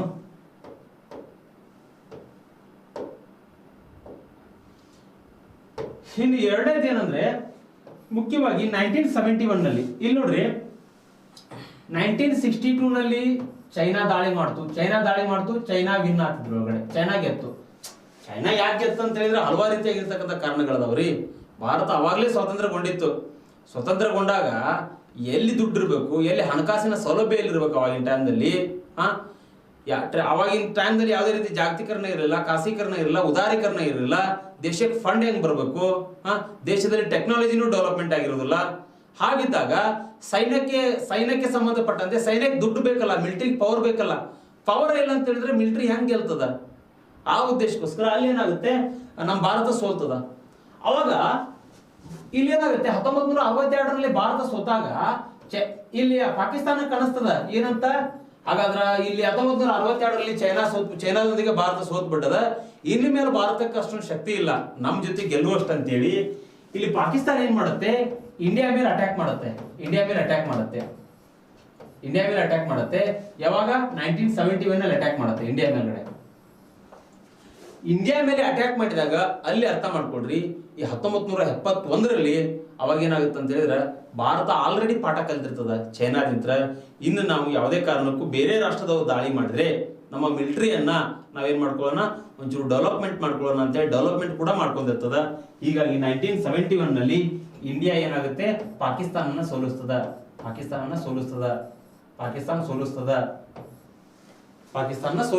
ಹಾಗಾದ್ರೆ ಇನ್ನೂ ಒಂದು ಪಾಯಿಂಟ್ ಇಂಪಾರ್ಟೆಂಟ್ ಆಗ್ತದೆ ಇದರಲ್ಲಿ. ಇಲ್ಲಿ ನೋಡ್ರಿ, ಲೈನ್ ಅದ, ಇದಕ್ಕೆ ಸಂಬಂಧಪಟ್ಟಂತೆ ಇಲ್ಲೆಲ್ಲ ಪಾಕಿಸ್ತಾನ ಅದ, ಇಲ್ಲಿ ಪಾಕಿಸ್ತಾನ ಅದ. ಹಾಗಾದ್ರೆ ಇಲ್ಲಿ ಗುಜರಾತಿನ ಕಚ್ನಲ್ಲಿ ಏನದಲ್ಲ, ಗುಜರಾತಿನ ಕಚ್ನಿಂದ ಇಲ್ಲಿ ರ್ಯಾಡ್ಕ್ಲಿಪ್ ರೇಖೆಯನ್ನು ಎಳೆಯಲಾಗಿದೆ. ರ್ಯಾಡ್ಕ್ಲಿಪ್ ರೇಖೆ ಚೈನಾದೊಂದಿಗೆ ನಾವು ಮ್ಯಾಕ್ ಮೋಹನ್ ಗಡಿರೇಖೆಯನ್ನ ಹೇಳಿದ್ರ, ಇಂಡಿಯಾ ಮತ್ತು ಪಾಕಿಸ್ತಾನ ನಡುವೆ ರ್ಯಾಡ್ಕ್ಲಿಪ್ ರೇಖೆ ಅದ. ಕೇಳ್ತಾರೆ ನೀವು ಪ್ರಶ್ನೆ, ಇದನ್ನ ಆಲ್ರೆಡಿ ಕೇಳಿದ್ದಾರೆ. ಇದನ್ನ ನಾನು ನಿಮ್ಗೆ ಇಲ್ಲಿ ಇಂಟರ್ಲಿಂಕ್ ಕೊಡ್ತಾ ಇದ್ದೀನಿ. ರ್ಯಾಡ್ಕ್ಲಿಪ್ ರೇಖೆಯನ್ನು ಎಳೆಯಲಾಗಿದೆ, ಅದು ಗುಜರಾತಿನ ಕಚ್ಚಿನಿಂದ ಪ್ರಾರಂಭ ಆಗ್ತದ. ಓಕೆ, ಅಂದ್ರೆ ಆ ಗಡಿರೇಖೆಗಳನ್ನ ಎಳ್ಲಿಕ್ಕೆ ಕಾರಣ ಏನಂತ ಹೇಳಿದ್ರೆ, ಅವಾಗ ಇಷ್ಟೊಂದು ಮ್ಯಾಪ್ ಇರಲಿಲ್ಲ, ಡೆವಲಪ್ಮೆಂಟ್ ಇರಲಿಲ್ಲ, ಏನಿರಲಿಲ್ಲ. ಓಕೆ, ಆದ್ರೂ ಸಹಿತ ಬ್ರಿಟಿಷ್ ಅಧಿಕಾರಿಗಳು ಏನ್ ಮಾಡ್ತಾರೆ, ಆ ಗಡಿಗಳನ್ನ ನಿರ್ಧರಿಸ್ತಕ್ಕಂಥ ಕೆಲಸ ಮಾಡ್ತಾರೆ. ಈ ಗಡಿ ಬಾರ್ಡರ್ ನಿಮ್ದು, ಇಲ್ಲಿ ನೀವು ಏನ್ ಮಾಡ್ಬೋದು, ಈ ಗಡಿ ದಾಟಿ ಕಾಡಿ ಬಂದ್ರೆ ಇಂಡಿಯಾ ಆಗ್ತದ, ಈ ಗಡಿ ದಾಟಿ ಕಾಡಿ ಬಂದ್ರೆ ಪಾಕಿಸ್ತಾನ ಆಗ್ತದ. ನೀವು ಅಲ್ಲಿ ಏನ್ ಮಾಡುವಂಗಿಲ್ಲ, ಅಲ್ಲಿ ಏನ್ ಮಾಡುವಂಗಿಲ್ಲ ಅಂತ ಹೇಳಿದ್ರೆ ಅತಿಕ್ರಮಣ ಮಾಡ್ಕೊಳ್ಳೋಂಗಿಲ್ಲ ಅಂತೇಳಿ ಈ ಒಂದು ಗಡಿರೇಖೆಯನ್ನು ಎಳೆಯಲಾಗಿದೆ. ಹಾಗಾದ್ರೆ ಇಷ್ಟ ಆದ ನಂತರ 1971 ನಲ್ಲಿ ಆದ ನಂತರ ಇಲ್ಲಿ ಭಾರತ ಮತ್ತು ಪಾಕಿಸ್ತಾನ ನಡುವೆ ಏನಾಗುತ್ತೆ ಅಂತ ಹೇಳಿದ್ರೆ, ಆಲ್ರೆಡಿ ಭಾರತ ಅದರಲ್ಲಿ ಗೆಲ್ತದ, ಆಲ್ರೆಡಿ ಭಾರತ ಏನಾಗುತ್ತೆ, ವಿನ್ ಆಗ್ತದ. ಎರಡೂ ಅಂಶಗಳು ಇಂಪಾರ್ಟೆಂಟ್ ಆಗ್ತವೆ, ಎರಡೂ ಅಂಶಗಳು ತಿಳ್ಕೊಡ್ರಿ ನಾವು. ಓಕೆ, ಇಲ್ಲಿ ಇನ್ನೂ ಒಂದೇನಂದ್ರೆ 1975 1971 1962 ತಿಳ್ಕೊಂಡಿವಿ, 1971 ತಿಳ್ಕೊಂಡಿವಿ, 1975 ಇನ್ನು ಮೂರನೇದು. ಇಲ್ಲಿ ಮೂರನೇ ಸಂಬಂಧಪಟ್ಟಂತೆ 1975 ನಲ್ಲಿ ಇಲ್ಲಿ ಯಾವುದೇ ರೀತಿ ಯುದ್ಧ ಆಗಿರಲಿಲ್ಲ, ಬೇರೆ ರಾಷ್ಟ್ರದವರು ದಾಳಿ ಮಾಡಿರಲಿಲ್ಲ. 1971 ನಲ್ಲಿ ಏನಾಗದ, ಆಲ್ರೆಡಿ ಏನ್ ಮಾಡಿದೇವೆ ನಾವು, ನ್ಯಾಷನಲ್ ಎಮರ್ಜೆನ್ಸಿಯನ್ನು ಹೇರಿದ್ದೇವೆ. 1971 ನಲ್ಲಿ ಆಲ್ರೆಡಿ ನ್ಯಾಷನಲ್ ಎಮರ್ಜೆನ್ಸಿಯನ್ನು ಹೇರಿದೇವಿ. ಈ ನ್ಯಾಷನಲ್ ಎಮರ್ಜೆನ್ಸಿ ಇದ್ರೂ ಸಹಿತ ಇಲ್ಲಿ 1975 ನಲ್ಲಿ ಏನ್ ಮಾಡಲಾಗಿದೆ, ಇನ್ನೊಂದು ನ್ಯಾಷನಲ್ ಇಂಟರ್ನಲ್ ಡಿಸ್ಟರ್ಬೆನ್ಸ್ ಅಂತೇಳಿ ಒಂದು ಆಂತರಿಕ ತುರ್ತು ಪರಿಸ್ಥಿತಿ ಅಂತ ಹೇಳಿ ಹೇರಲಾಗಿದೆ. ಇಂದಿರಾ ಗಾಂಧಿ ಅವರು ಹೇಳ್ತಾರೆ. ಇದನ್ನು ಯಾಕೆ ಹೇಳ್ತಾರೆ ಅಂತ ಹೇಳಿದ್ರೆ, ಇದಕ್ಕೆ ಸಂಬಂಧಪಟ್ಟಂತೆ ಕಾನ್ಸ್ಟಿಟ್ಯೂಷನ್ ನಲ್ಲಿ 38 ಅಮೆಂಡ್ಮೆಂಟ್ ಮಾಡಲಾಗ್ತದ 1975 ನಲ್ಲಿ. ಓಕೆ, ಹಾಗಾದ್ರೆ ಇಲ್ಲಿ ರಾಷ್ಟ್ರಪತಿ ಏನ್ ಮಾಡ್ಬೋದು, ಪ್ರೆಸಿಡೆಂಟ್ ಏನ್ ಮಾಡ್ಬೋದು ಅಂತ ಹೇಳಿದ್ರೆ, ಒಂದು ಸಲ ಎಮರ್ಜೆನ್ಸಿ ಇದ್ರೆ ಆ ಎಮರ್ಜೆನ್ಸಿ ಮೇಲೆ ಇನ್ನೊಂದು ಸಲ ಎಮರ್ಜೆನ್ಸಿಯನ್ನ ಹೇರಬಹುದು. ಇನ್ನೊಂದು ಸಲ ಎಮರ್ಜೆನ್ಸಿಯನ್ನ ಹೇರಬಹುದು, ಇದಕ್ಕೆ ಸಂಬಂಧಪಟ್ಟಂತೆ ಇಂದಿರಾ ಗಾಂಧಿ ಅವರು ಮತ್ತೆ ಅಮೆಂಡ್ಮೆಂಟ್ ಮಾಡ್ತಾರೆ. 1971 ನಲ್ಲಿ ಎಮರ್ಜೆನ್ಸಿ ಇದ್ರೂ ಸಹಿತ 1975 ನಲ್ಲಿ ಎಮರ್ಜೆನ್ಸಿಯನ್ನು ಮಾಡ್ತಾರೆ. ಹಾಗಾದ್ರೆ ಇದ್ರ ಬಗ್ಗೆ ಒಂಚೂರು ಹೇಳ್ಕೊಡ್ತೇನೆ ನಿಮಗೆ, ನಾನು ನೋಟ್ ಡೌನ್ ಮಾಡ್ಕೊಳ್ರಿ. ಇಲ್ಲಿ ಮುಖ್ಯವಾಗಿ ಏನಂತ ಹೇಳಿದ್ರ, ಇಲ್ಲಿ ಇಂದಿರಾ ಗಾಂಧಿ ಅವರು ಈ ಒಂದು ಎಮರ್ಜೆನ್ಸಿಯನ್ನು ಘೋಷಣೆ ಮಾಡ್ತಾರೆ. ಇಲ್ಲಿ ಮುಖ್ಯವಾಗಿ ಏನಂತ ಹೇಳಿದ್ರ, ಇಲ್ಲಿ ಎಮರ್ಜೆನ್ಸಿಯನ್ನು ಘೋಷಣೆ ಮಾಡಬೇಕಾಗಿತ್ತು ಅಂತ ಹೇಳಿದ್ರ ಕ್ಯಾಬಿನೆಟ್ ನ ಒಂದು ಪರ್ಮಿಷನ್ ಬೇಕಾಗ್ತದ, ಸೆಂಟ್ರಲ್ ಕ್ಯಾಬಿನೆಟ್ ನ ಪರ್ಮಿಷನ್ ಬೇಕಾಗ್ತದ. ಇಲ್ಲಿ ಇಂದಿರಾ ಗಾಂಧಿ ಅವರು ಯಾವುದೇ ರೀತಿಯಾಗಿರ್ತಕ್ಕಂಥ ಪರ್ಮಿಷನ್ ಅನ್ನ ತೆಗೆದುಕೊಳ್ಳೋದಿಲ್ಲ. ಅವ್ರು ಏನ್ ಮಾಡ್ತಾರೆ, ಅವ್ರ ಪುತ್ರನಾಗಿರ್ತಕ್ಕಂಥ ಸಂಜಯ್ ಗಾಂಧಿ ಜೊತೆಗೆ ಅವತ್ತಿನ ವೆಸ್ಟ್ ಬೆಂಗಾಲ್ನ ಸಿಎಂ ಆಗಿರ್ತಕ್ಕಂತಹ ಶಂಕರ್ ರೇ ಅವರೊಂದಿಗೆ ಕೂಡಿಕೊಂಡು ಏನ್ ಮಾಡ್ತಾರೆ, ರಾಷ್ಟ್ರಪತಿ ಬಳಿ ಹೋಗ್ತಾರೆ. ಫಕ್ರುದ್ದೀನ್ ಅಲಿ ಅಹಮದ್ ಅಂತ ಹೇಳಿ ರಾಷ್ಟ್ರಪತಿಗಳಿದ್ರು ಅವತ್ತು. ಫಕ್ರುದ್ದೀನ್ ಅಲಿ ಅಹಮದ್ ಅಂತ ರಾಷ್ಟ್ರಪತಿಗಳಿದ್ರು. ಈ ರಾಷ್ಟ್ರಪತಿಗಳ ಬಳಿ ಹೋಗೋದ್ರ ಮೂಲಕವಾಗಿ ಅಲ್ಲಿ ಯಾವುದೇ ರೀತಿ ಕೇಂದ್ರ ಕ್ಯಾಬಿನೆಟ್ ನ ಒಪ್ಪಿಗೆಯನ್ನು ತಗೋದಿಲ್ಲ, ಏನು ತಗೋದಿಲ್ಲ, ಎಮರ್ಜೆನ್ಸಿಯನ್ನ ಡಿಕ್ಲೇರ್ ಮಾಡ್ತಾರೆ. ಈ ಎಮರ್ಜೆನ್ಸಿ ಡಿಕ್ಲೇರ್ ಮಾಡಿದ್ರ ಪರಿಣಾಮವಾಗಿ ಏನಾಗುತ್ತೆ ಅಂತ ಹೇಳಿದ್ರೆ, ಇಲ್ಲಿ ಮುಖ್ಯವಾಗಿ ಏನಾಗುತ್ತೆ, ದೇಶದಲ್ಲಿ ಹಲವಾರು ರೀತಿಯಾಗಿರ್ತಕ್ಕಂಥ ಪರಿಣಾಮಗಳು ಬೀರ್ತವೆ. ಕ್ಯಾಬಿನೆಟ್ ನಲ್ಲಿರ್ತಕ್ಕಂತಹ ಅಲ್ಲಿ ಮಂತ್ರಿಗಳು ಸಹಿತ ಭಯಭೀತರಾಗ್ತಾರೆ. ನಮಗೆ ಬೆಳಗ್ಗೆ ರೇಡಿಯೋವನ್ನು ಕೇಳಿದಾಗ ಮಾತ್ರ ಗೊತ್ತಾಗಿದ್ದು ತುರ್ತು ಪರಿಸ್ಥಿತಿ ಘೋಷಣೆ ಆಗಿದೆ ಅಂತ ಹೇಳ್ತಾರೆ. ಅಂದ್ರೆ ಅಷ್ಟೊಂದು ಭೀಕರವಾಗಿರ್ತಕ್ಕಂಥ ಒಂದು ಸಿಚುವೇಶನ್ ಕ್ರಿಯೇಟ್ ಆಗಿರ್ತದ ಅಲ್ಲಿ 1975 ನಲ್ಲಿ. ಯಾವುದೇ ರೀತಿಯಾಗಿ ಪತ್ರಿಕೆಗಳು ಸಹಿತ ಪತ್ರಿಕೆಗಳಲ್ಲಿ ಸರ್ಕಾರದ ಬಗ್ಗೆ ಬರಿಬೇಕಾಗಿತ್ತು ಅಂತ ಹೇಳಿದ್ರೆ ಮೊದಲು ಅಲ್ಲಿ ಹೋಗ್ಬೇಕಾಗಿತ್ತು, PM ಕಡೆ ಹೋಗಿ ಅಲ್ಲಿ ಪರ್ಮಿಷನ್ ತಗೊಂಡು ಆ ಸರ್ಕಾರದ ಬಗ್ಗೆ ಬರಿತಕ್ಕಂಥ ಸಿಚುವೇಶನ್ ನಿರ್ಮಾಣ ಆಗಿತ್ತು. ಪತ್ರಿಕಾ ಸ್ವಾತಂತ್ರ್ಯ ಹಾಳಾಗಿ ಹೋಗಿತ್ತು, ಅಭಿವ್ಯಕ್ತಿ ಸ್ವಾತಂತ್ರ್ಯ ಇರಲಿಲ್ಲ, ವಾಕ್ ಸ್ವಾತಂತ್ರ್ಯ ಇರಲಿಲ್ಲ, ಏನು ಇರುದಿಲ್ರಿ. ಎಲ್ಲವನ್ನೂ ಕೂಡ ಕಸ್ಕೊಂಡ್ಬಿಟ್ಟಿರ್ತಾರೆ. ಈ ರೀತಿ ಸಿಚುವೇಶನ್ ನಾವು 1975 ನಲ್ಲಿ ಆಂತರಿಕ ತುರ್ತು ಪರಿಸ್ಥಿತಿ ಇದಕ್ಕೆ ಸಂಬಂಧಪಟ್ಟಂತೆ ಏನಾಗುತ್ತೆ ಅಂತ ಹೇಳಿದ್ರೆ, ಇದಕ್ಕೆ ಸಂಬಂಧಪಟ್ಟಂತೆ ಮುಖ್ಯವಾಗಿ 1978 44 ಅಮೆಂಡ್ಮೆಂಟ್ ಮಾಡ್ತಾರೆ. ಈ 44 ಅಮೆಂಡ್ಮೆಂಟ್ ಮಾಡೋದ್ರ ಮೂಲಕವಾಗಿ ಮುಖ್ಯವಾಗಿ ಏನಾಗುತ್ತೆ ಅಂತ ಹೇಳಿದ್ರೆ, ಇಲ್ಲಿ ಈ ಆಂತರಿಕ ತುರ್ತು ಪರಿಸ್ಥಿತಿ ಅಂತಕ್ಕಂಥದ್ದು ಏನದಲ್ಲ, ಇಂದಿರಾ ಗಾಂಧಿ ಅವರು ಹೇಳಿದ್ರು. ಇದನ್ನ ಜನತಾ ಸರ್ಕಾರ ಏನ್ ಮಾಡುತ್ತೆ, ಆಂತರಿಕ ತುರ್ತು ಪರಿಸ್ಥಿತಿ, ಆಂತರಿಕ ಗಲಭೆ ಅಂತಕ್ಕಂಥ ಪದವನ್ನ ತೆಗೆದು ಸಶಸ್ತ್ರ ಬಂಡಾಯ ಅಥವಾ ಸಶಸ್ತ್ರ ದಂಗೆ ಅಂತಕ್ಕಂಥ ಪದವನ್ನ ಹಾಕ್ತಾರೆ. ಯಾವ ಅಮೆಂಡ್ಮೆಂಟ್ 1978 44 ಅಮೆಂಡ್ಮೆಂಟ್ ಇದನ್ನ ಹಾಕ್ತಾರೆ. ಇದನ್ನ ಯಾಕೆ ಹಾಕ್ತಾರೆ ಅಂತ ಹೇಳಿದ್ರೆ, ಈ ಒಂದು ಆಂತರಿಕ ಗಲಭೆಯಿಂದ ದೇಶದಲ್ಲಿ ಹಲವಾರು ರೀತಿಯಾಗಿರ್ತಕ್ಕಂಥ ಪರಿಣಾಮಗಳು ಬೀರುತ್ತವೆ. ಮುಂದೆ ಹಂಗ ಆಗ್ಬಾರ್ದು ಅಂತೇಳಿ ಜನತಾ ಸರ್ಕಾರ ಏನ್ ಮಾಡುತ್ತೆ, 1978 44 ಅಮೆಂಡ್ಮೆಂಟ್ ಮಾಡೋದ್ರ ಮೂಲಕವಾಗಿ ಸಶಸ್ತ್ರ ಬಂಡಾಯ ಅಂತಕ್ಕಂಥ ಪದವನ್ನು ಹಾಕ್ತಾರೆ. ಆರ್ಮ್ಡ್ ರೆಬಿಲಿಯನ್ ಅಂತ ಕರಿತೀವಿ, ಆ ಪದವನ್ನು ಹಾಕ್ತಾರೆ. ವೆರಿ ವೆರಿ ಇಂಪಾರ್ಟೆಂಟ್ ಆಗ್ತದೆ. ಇದರಲ್ಲಿ ಇದು ಇಂಪಾರ್ಟೆಂಟ್ ನೋಡ್ರಿ, ಇದು ಇಂಪಾರ್ಟೆಂಟ್ ಆಗ್ತದ. ಹಲವಾರು ರೀತಿಯಾಗಿರ್ತಕ್ಕಂಥ ಪರೀಕ್ಷೆಗಳಲ್ಲಿ ಕೇಳಿದ್ದಾರೆ. ರಾಷ್ಟ್ರದಲ್ಲಿ ಏನಾದ್ರು ಬದಲಾವಣೆ ಆದಾಗ ಅದನ್ನ ಏನ್ ಮಾಡ್ತಾರೆ, ಪ್ರಶ್ನೆ ಕೇಳ್ತಾರೆ. ಅಂತಹ ಬದಲಾವಣೆ ಆಗಿದ್ಯಾವಾಗ ಅಂತ ಹೇಳಿದ್ರೆ 1978 44 ಅಮೆಂಡ್ಮೆಂಟ್. ಇದನ್ನ ಅರ್ಥ ಮಾಡ್ಕೊಡ್ರಿ, ವೆರಿ ಇಂಪಾರ್ಟೆಂಟ್ ಇದು. ಹಾಗಾದ್ರೆ ಇವಾಗ ಮುಂದೆ ಹೋಗ್ತಾ ಇದ್ದೇನೆ ನಾನು. ಇನ್ನೊಂದು ಎರಡನೇದು ಏನಂದ್ರ, ಇಲ್ಲಿ ಆಲ್ರೆಡಿ ನ್ಯಾಷನಲ್ ಎಮರ್ಜೆನ್ಸಿ ಬಗ್ಗೆ ತಿಳ್ಕೊಂಡಿವಿ ನಾವು. ಎರಡನೇದು ಏನಂದ್ರೆ ಸ್ಟೇಟ್ ಎಮರ್ಜೆನ್ಸಿ ಬಗ್ಗೆ ಅರ್ಥ ಮಾಡ್ಕೊಳ್ಬೇಕು ನಾವು. ರಾಜ್ಯ ತುರ್ತು ಪರಿಸ್ಥಿತಿ ಯಾವ ರೀತಿಯಾಗಿರ್ತದೆ ಅನ್ನೋದ್ರ ಬಗ್ಗೆ ತಿಳ್ಕೊಳ್ಬೇಕು. ಇಲ್ಲಿ ನೋಡ್ರಿ, ಇಲ್ಲಿ ರಾಜ್ಯ ತುರ್ತು ಪರಿಸ್ಥಿತಿ ಅಂತಕ್ಕಂಥ ಪದ ನಮ್ಮ ಕಾನ್ಸ್ಟಿಟ್ಯೂಷನ್ ಅಲ್ಲಿ ಇಲ್ಲ.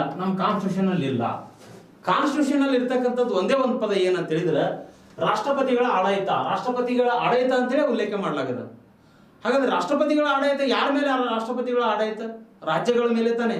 ಹಾಗಾದ್ರೆ ರಾಷ್ಟ್ರಪತಿಗಳ ಆಡಳಿತ ರಾಜ್ಯಗಳ ಮೇಲೆ ಯಾವ ರೀತಿಯಾಗಿರ್ತದ ಅದ್ರ ಬಗ್ಗೆ ಅರ್ಥ ಮಾಡ್ಕೊಳ್ಳೋಣ ಈ ಒಂದು ಎಮರ್ಜೆನ್ಸಿ ಟೈಮ್ ನಲ್ಲಿ. ಇಲ್ಲಿ ನೋಡ್ರಿ, ರಾಷ್ಟ್ರಪತಿಗಳ ಆಡಳಿತಕ್ಕೆ ಸಂಬಂಧಪಟ್ಟಂತೆ ಇಲ್ಲಿ ಮುಖ್ಯವಾಗಿ ರಾಜ್ಯ ಸರ್ಕಾರ ಸಂವಿಧಾನಬದ್ಧವಾಗಿ ಏನಾದ್ರೂ ಕಾರ್ಯವನ್ನು ನಡೆಸಲಿಲ್ಲ ಅಂತ ಹೇಳಿದ್ರೆ, ಅವಾಗ ಏನ್ ಮಾಡಬಹುದು, ರಾಷ್ಟ್ರಪತಿಗಳು ಆಡಳಿತವನ್ನು ಮಾಡಬಹುದು. ಯಾವುದು? ಆರ್ಟಿಕಲ್ 356 ಅನ್ನು ಯೂಸ್ ಮಾಡ್ಕೋತಾರೆ. ಆರ್ಟಿಕಲ್ 356 ಪ್ರೆಸಿಡೆಂಟ್ ಏನ್ ಮಾಡಬಹುದು ಅಂತ ಹೇಳಿದ್ರೆ, ಸ್ಟೇಟ್ ಗೌರ್ಮೆಂಟ್ ಏನಾದ್ರೂ ಸರಿಯಾಗಿ ಆಡಳಿತವನ್ನು ನಡೆಸಲಿಲ್ಲ, ಸಂವಿಧಾನಬದ್ಧವಾಗಿ ಆಡಳಿತವನ್ನು ನಡೆಸಲಿಲ್ಲ ಅಂತ ಹೇಳಿದ್ರೆ ಪ್ರೆಸಿಡೆಂಟ್ ಏನ್ ಮಾಡಬಹುದು, ಆ ಸ್ಟೇಟ್ ಗೌರ್ಮೆಂಟ್ ನಲ್ಲಿ ಎಮರ್ಜೆನ್ಸಿಯನ್ನ ಘೋಷಿಸಬಹುದು ಅಂಡರ್ ಆರ್ಟಿಕಲ್ 356.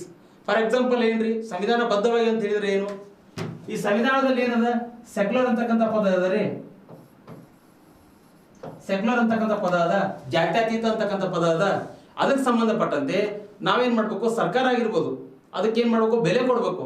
ಅದರ ವಿರುದ್ಧವಾಗಿ ಸರ್ಕಾರ ಏನಾದ್ರೂ ಯೋಜನೆಗಳನ್ನ ಘೋಷಣೆ ಮಾಡೋದಾಗಿರ್ಬೋದು, ಒಂದು ವರ್ಗಕ್ಕೆ ಸಂಬಂಧಪಟ್ಟಂತೆ ಬೇರೆ ರೀತಿಯಾಗಿರ್ತಕ್ಕಂಥ ಕ್ರಮಗಳನ್ನ ಕೈಗೊಳ್ಳೋದಾಗಿರ್ಬೋದು. ಈ ರೀತಿ ಆದಾಗ ಅಲ್ಲೇನಾಗುತ್ತೆ, ರಾಷ್ಟ್ರಪತಿಗಳೇ ನೇರವಾಗಿ ಏನ್ ಮಾಡ್ತಾರೆ, ಈ ಒಂದು ರಾಷ್ಟ್ರಪತಿಗಳ ಆಡಳಿತವನ್ನು ಮಾಡ್ತಾರೆ. ಅಲ್ಲಿ ಅದನ್ನ ಏನಂತೇವೆ ನಾವು, ಆರ್ಟಿಕಲ್ 356 356ನೇ ವಿಧಿಯನ್ನ ಹೇರ್ತಾರೆ.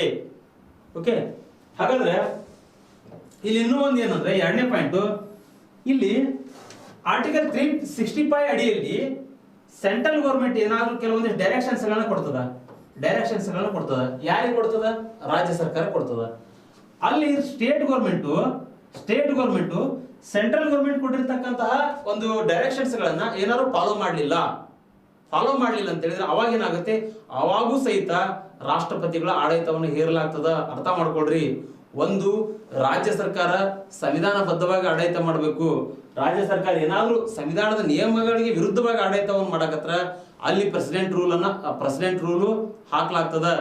ಅದನ್ನ ರಾಜ್ಯ ತುರ್ತು ಪರಿಸ್ಥಿತಿ ಅಂತ ಕರಿತೀವಿ, ರಾಷ್ಟ್ರಪತಿಗಳ ಆಡಳಿತ ಅಂತ ಕರಿತೀವಿ, ಆರ್ಟಿಕಲ್ 356.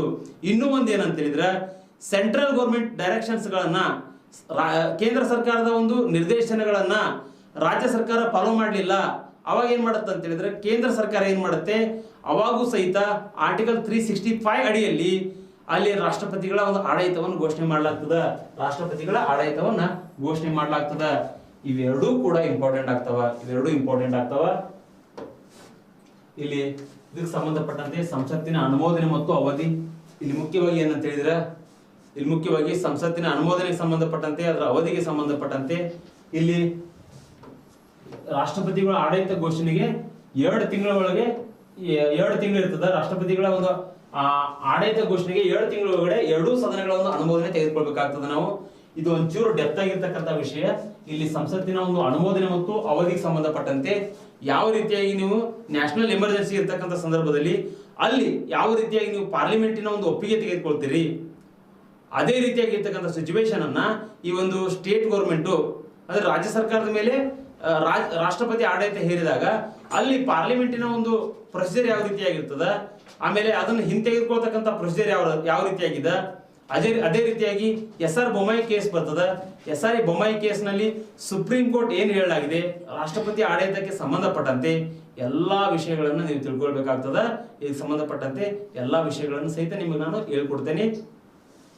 ಟೆಲಿಗ್ರಾಮ್ ಇನ್ನೊಂದ್ಸಲ ಅರ್ಥ ಮಾಡ್ಕೊಡ್ರಿ. ಟೆಲಿಗ್ರಾಮ್ ಹೇಳ್ತಾ ನಿಮಗೆ ನಾನು, ಓಕೆ, ಈ ಟೆಲಿಗ್ರಾಮ್ ನಿಮಗೆ ಜಾಯಿನ್ ಆಗ್ರಿ. ಯಾಕೆ ಹೇಳ್ತಾ ಇದ್ದಾನೆ ಅಂತ ಹೇಳಿದ್ರೆ, ಇದರಲ್ಲಿ ನಾ ಏನ್ ಮಾಡ್ತೇನೆ, ಸ್ಪರ್ಧಾ ಯೂತ್ ಅಂತೇಳಿ ಎಲ್ಲಾ ಕ್ಯಾಪಿಟಲ್ ಲೆಟರ್ಸ್ ನಲ್ಲಿ ಬರೀರಿ, ಸ್ಪರ್ಧಾ ಯೂತ್ ಅಂತೇಳಿ.